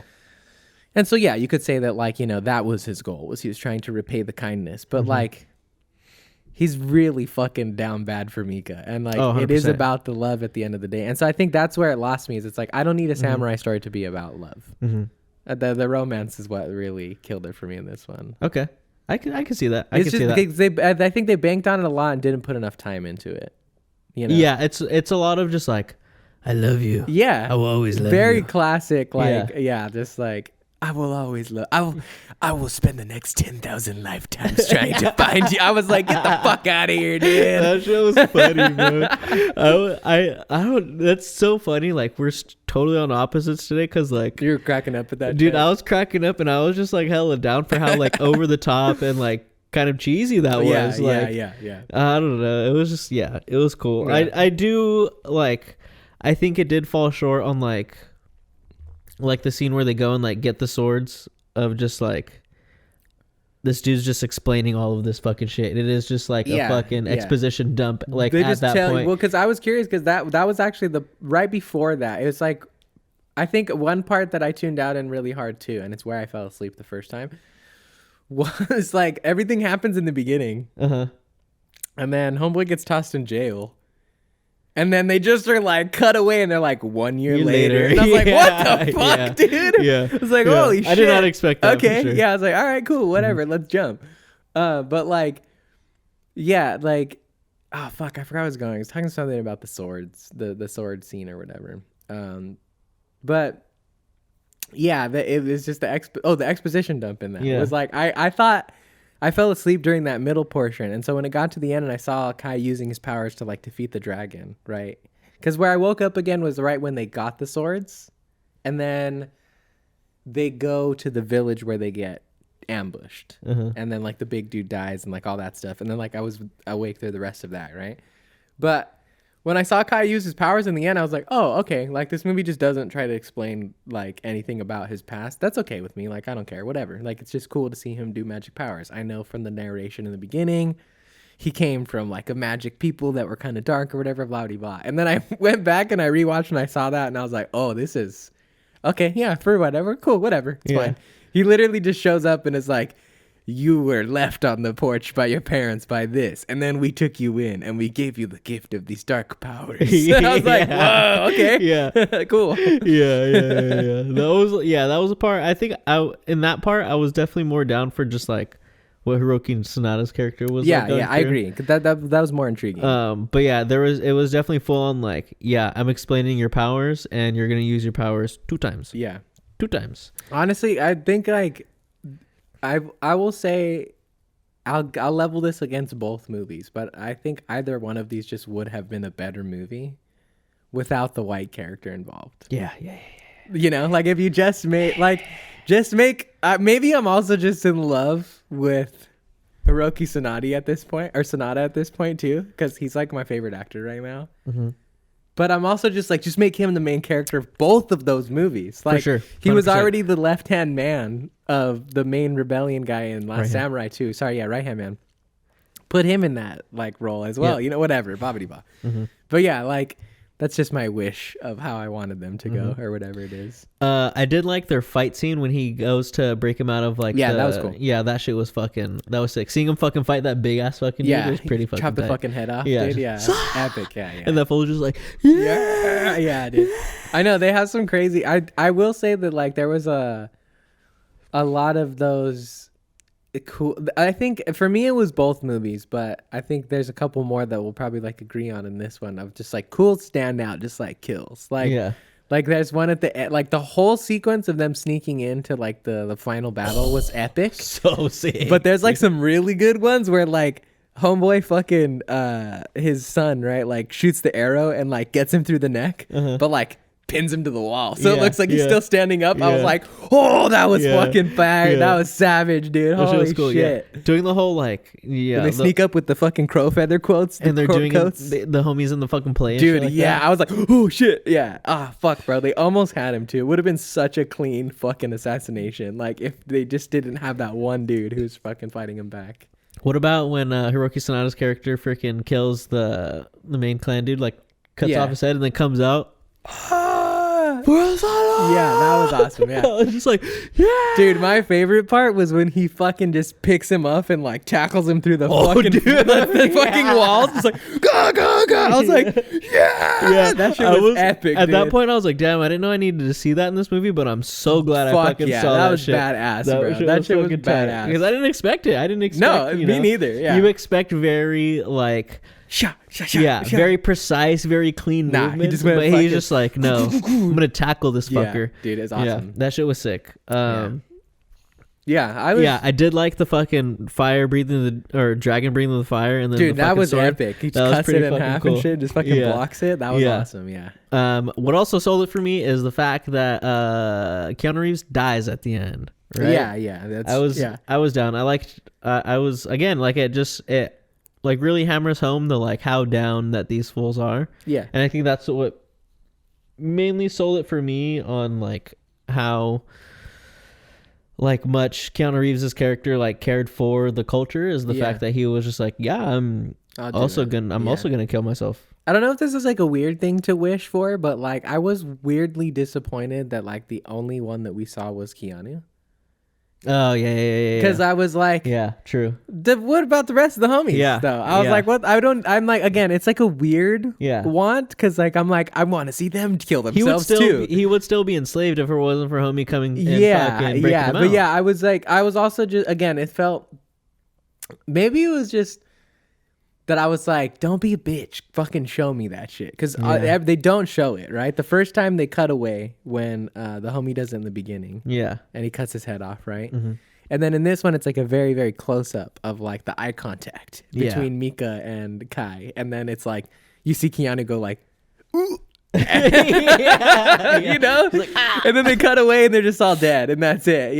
But like, I was kind of like, nah, I want to see, again, weird request. But like, I wanted to see all the 47 Ronin. I agree. Go for the seppuku, you know? Not just Keanu. Yeah. And I also just didn't want to see. Yeah. Like, let me see that shit. I will say there was a corny line when I don't know who the big dude was, but when he's dying and he's just like, when you used to come out of your hut, I used to be the I used to throw rocks. I used to throw rocks, and he's like, I knew it was you. I could see your belly sticking out. I was just like, all right, dude. I was like, all right. The one that got me was when he's like, when they get the swords for the first time. And they're like walking out and he's like asking him, he's like, what's so special about these swords anyways? He's like, depends. And he's like, on what? And he's like, well, it depends on who's using it. And he's like, what about if it's someone tall, strong, and brave like me? And then he pulls the sword out, slashes through a tree like nothing. And he's like, it cuts. Great, right? But then the follow-up one ruins it for me when he's like, and it doesn't work, and he's like trying to saw it, and he's like, mine must be broken. I was like, God damn it. I was like, fuck. I like that shit. Honestly, that one was funny for me. The Keanu one I loved because Yeah. the fact is it cuts. I was like, yeah, that's good. I like that shit. But yeah, The one that did get me, and it's funny because like I don't know why, but I was kind of bummed out when the big dude died. yeah, because like- I needed more explanation on who he was, bro. Yeah, like what he was. Yeah, because it wasn't a lot, but like him, and then like the older guy who has the short hair with like the headband, Uh-huh.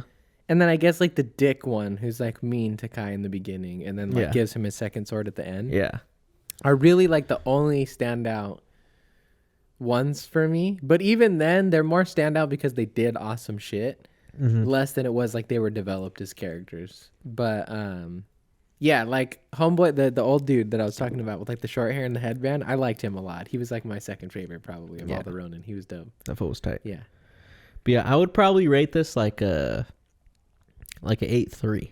Yeah, mine's still an 8. Like I said, Yeah. it's exactly the same because There you it's go. like, yeah, it's like this. The other one didn't check off enough boxes to get me to a 10. This one checked off enough to keep me at an 8. There you go. You know, like, Totally. yeah, it's a weird one. But yeah. No, yeah, I would say this one's 8.3. Like I had a good time with this one Yeah. for sure. Me too. It was once I turned my brain off and was like, all right, stop trying to turn it into more intricacy than it is. I was like, yeah, no, this shit's down as fuck, bro. The whole last sequence of like the not betrayal, I guess, but like the ambush of them trying to take out the evil dude or whatever, all the way up to like the final sneaking in and like doing the final battle and everything was like epic. Like there was a lot of times like the action at that point was on a like severe high. It was good throughout the rest of the movie, but that's when shit got like fucking badass. They were getting down in the end. It was cool. You can see the early influences for Keanu, I think. 100%. Yeah. 100%. Yeah. I guess 47 Ronin. Go and fucking watch that Check shit. it out. Yeah. Yeah. Last Samurai, definitely go check out Shogun. Fuck yeah. That's the one. If there's one takeaway from this, go watch Shogun. You must watch That's that the shit. best of everything we've talked about. Yeah. We didn't talk about Oscar shit, but Whatever. Oppenheimer won everything. Yeah. Robert Downey Jr. got his first Oscar. Exactly. There was a hilarious Batman joke between Schwarzenegger, DeVito, and Keaton. Oh yeah. What's her name? Emily fucking.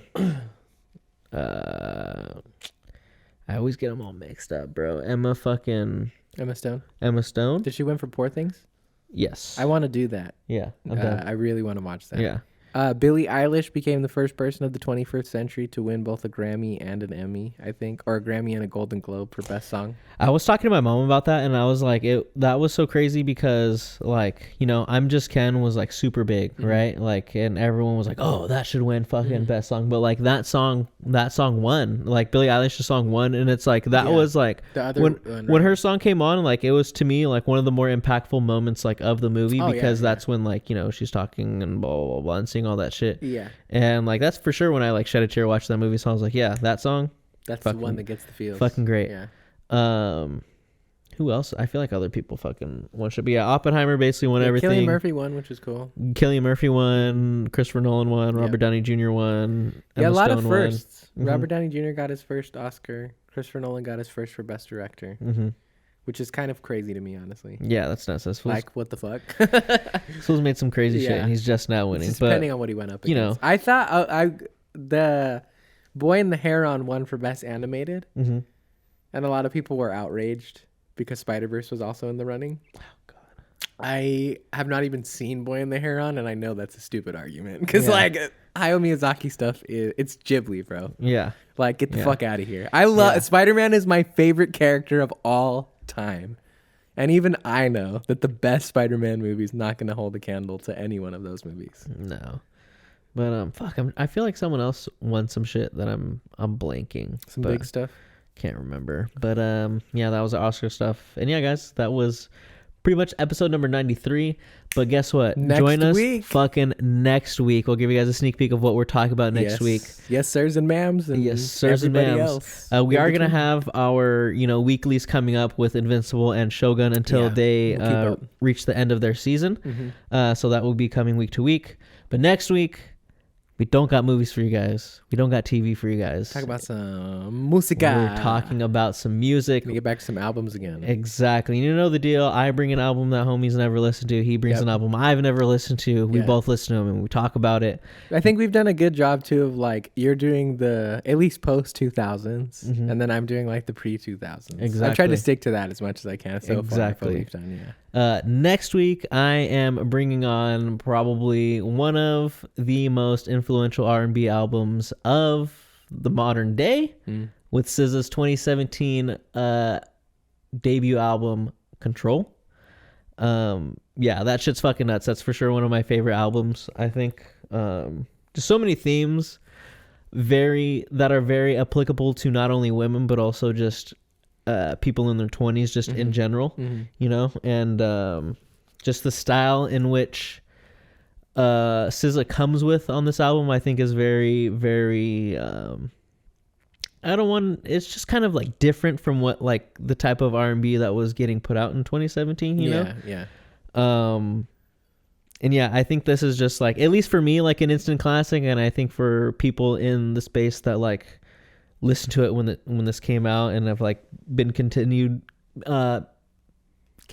to listen to it, is also just like a classic album. Like I'm pretty sure it's spent like 335 weeks on the Billboard 200. Dang, nice. Yeah. And I think very recently it was at like number like 35. Again. Yeah, like 35 or something like that. So yeah, I'm excited to listen to it too, just because like I think I told you there's songs off of that album that I know, because like there was a lot of popular ones obviously that came out at the time, but I have never listened to the album all the way through. So I'm good. excited to take the journey. So like in terms of an album too, like such a good album. So many like, again, just like so many themes that she touches on that I think are very prevalent, and just she does it in a great way. I think she's a great artist, and Very that's nice. what I am bringing to the table next week. Yeah, I have again I would say another classic and another very influential album on like psychedelic rock at the time is Pink Floyd's Dark Side of the Moon. I'm very excited for you to listen to it, just because for one, I forgot how much of a sucker I am for like psychedelic trippy 70s rock shit. Okay. Because like I think at the end of the day that's probably my favorite genre of music. Mm-hmm. So it was definitely like a fun. I listened to it on the way home after that day of work that like I told you which one I was gonna do, Okay. and like I got transported back to like a whole nother world that I like kind of forgot about. So I was very excited to listen to it again. But on top of that too, I'm also very excited about it because I know you have, and I told you about this already, but for the people at home, I know you have a great appreciation for transitional work between albums, and this is like one of the best, in my opinion, even nowadays. And this shit came out in like, I think 70 something, like 73, 70 to 76 or something like that. So not the very first people to ever do any kind of transitional work from song to song, but I think, if I'm not mistaken, one of the earliest to employ it across like the entire album, to have the whole thing be like one listening experience from start to finish. And I'm a sucker for I some that's transitions, why I'm bro. excited for you I'm to a listen big to it. sucker. That's why I'm excited. It's a lot of cool it's a lot of cool interludes that I think are, what I like about it is that like a lot of the times when I hear interludes now are like in between stuff, it's like conversations or like another mini song or this or that, right? And like what I like about this album is that they are audio setups. I don't want to spoil anything in terms of what that means, but I think they do a good job of kind of either telling you what's coming next or contextualizing what you just listened to based off of like the sounds that you're hearing rather than like words that they're trying to tell you. Okay. And you know me, I'm not big on lyrics at the end of the day anyways. I'm a music guy, so that shit just fucking hits home for me. Yeah. Yeah. No,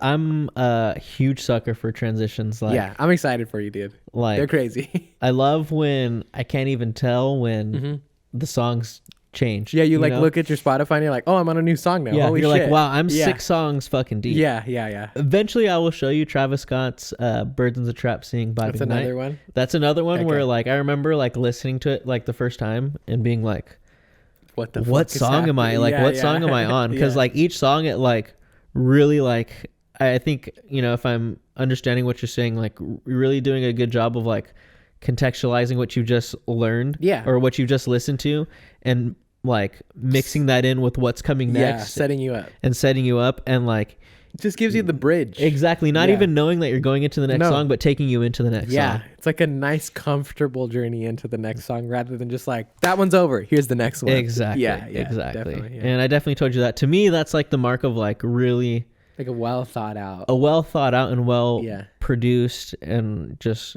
all around like well done album. Yeah, you know? it's taking the album as the piece of art rather than just it being an excuse to put out a bunch of songs. Yes. It's like, no, we're going to really Yes. put this out as one piece. Yeah, we have an idea and this is what we're going for. Yeah. Maybe that idea changes on the way. Sure, But like yeah. at the end of the day, like everything is gonna be cohesive Yeah. and everything is gonna sound like one thing. Definitely. Yeah. But yeah, guys, that was episode number 93. You already know where to go and follow us and find us Instagram, Spotify, all that shit. All them YouTube, socials. Apple Podcasts. And you know what it is, TOOHIGH4TV. That's the number 4. Don't spell that shit out and put Never. FOUR. Don't put FOR. Don't even put FORE. I like golf, but I don't want to see that fucking Nah, shit. you know if we're I see you symbolic. typing that shit in and I see you put Come too high, if I see you put TOOHIGHFORETV, I'm gonna fucking punch you in the Crazy. face. And he likes golf. I love golf, Remember that. actually. He loves golf. I love it. So be But- careful, goddamn. Exactly. Yeah, guys, that was episode number 93. We'll be back next week at the episode number 94. Oh Go and my listen to Control. Go and listen to Dark Side of the Moon. Yeah, join us for next week. Join us. Yeah. Join us. Subliminal subscribing, reverse psychology. Don't join us. No, I'm just kidding. Yeah, guys, I was one of your hosts, Ryan. How's the other host, Daniel? And we are motherfucking... Howdy. Bye. Bye-bye.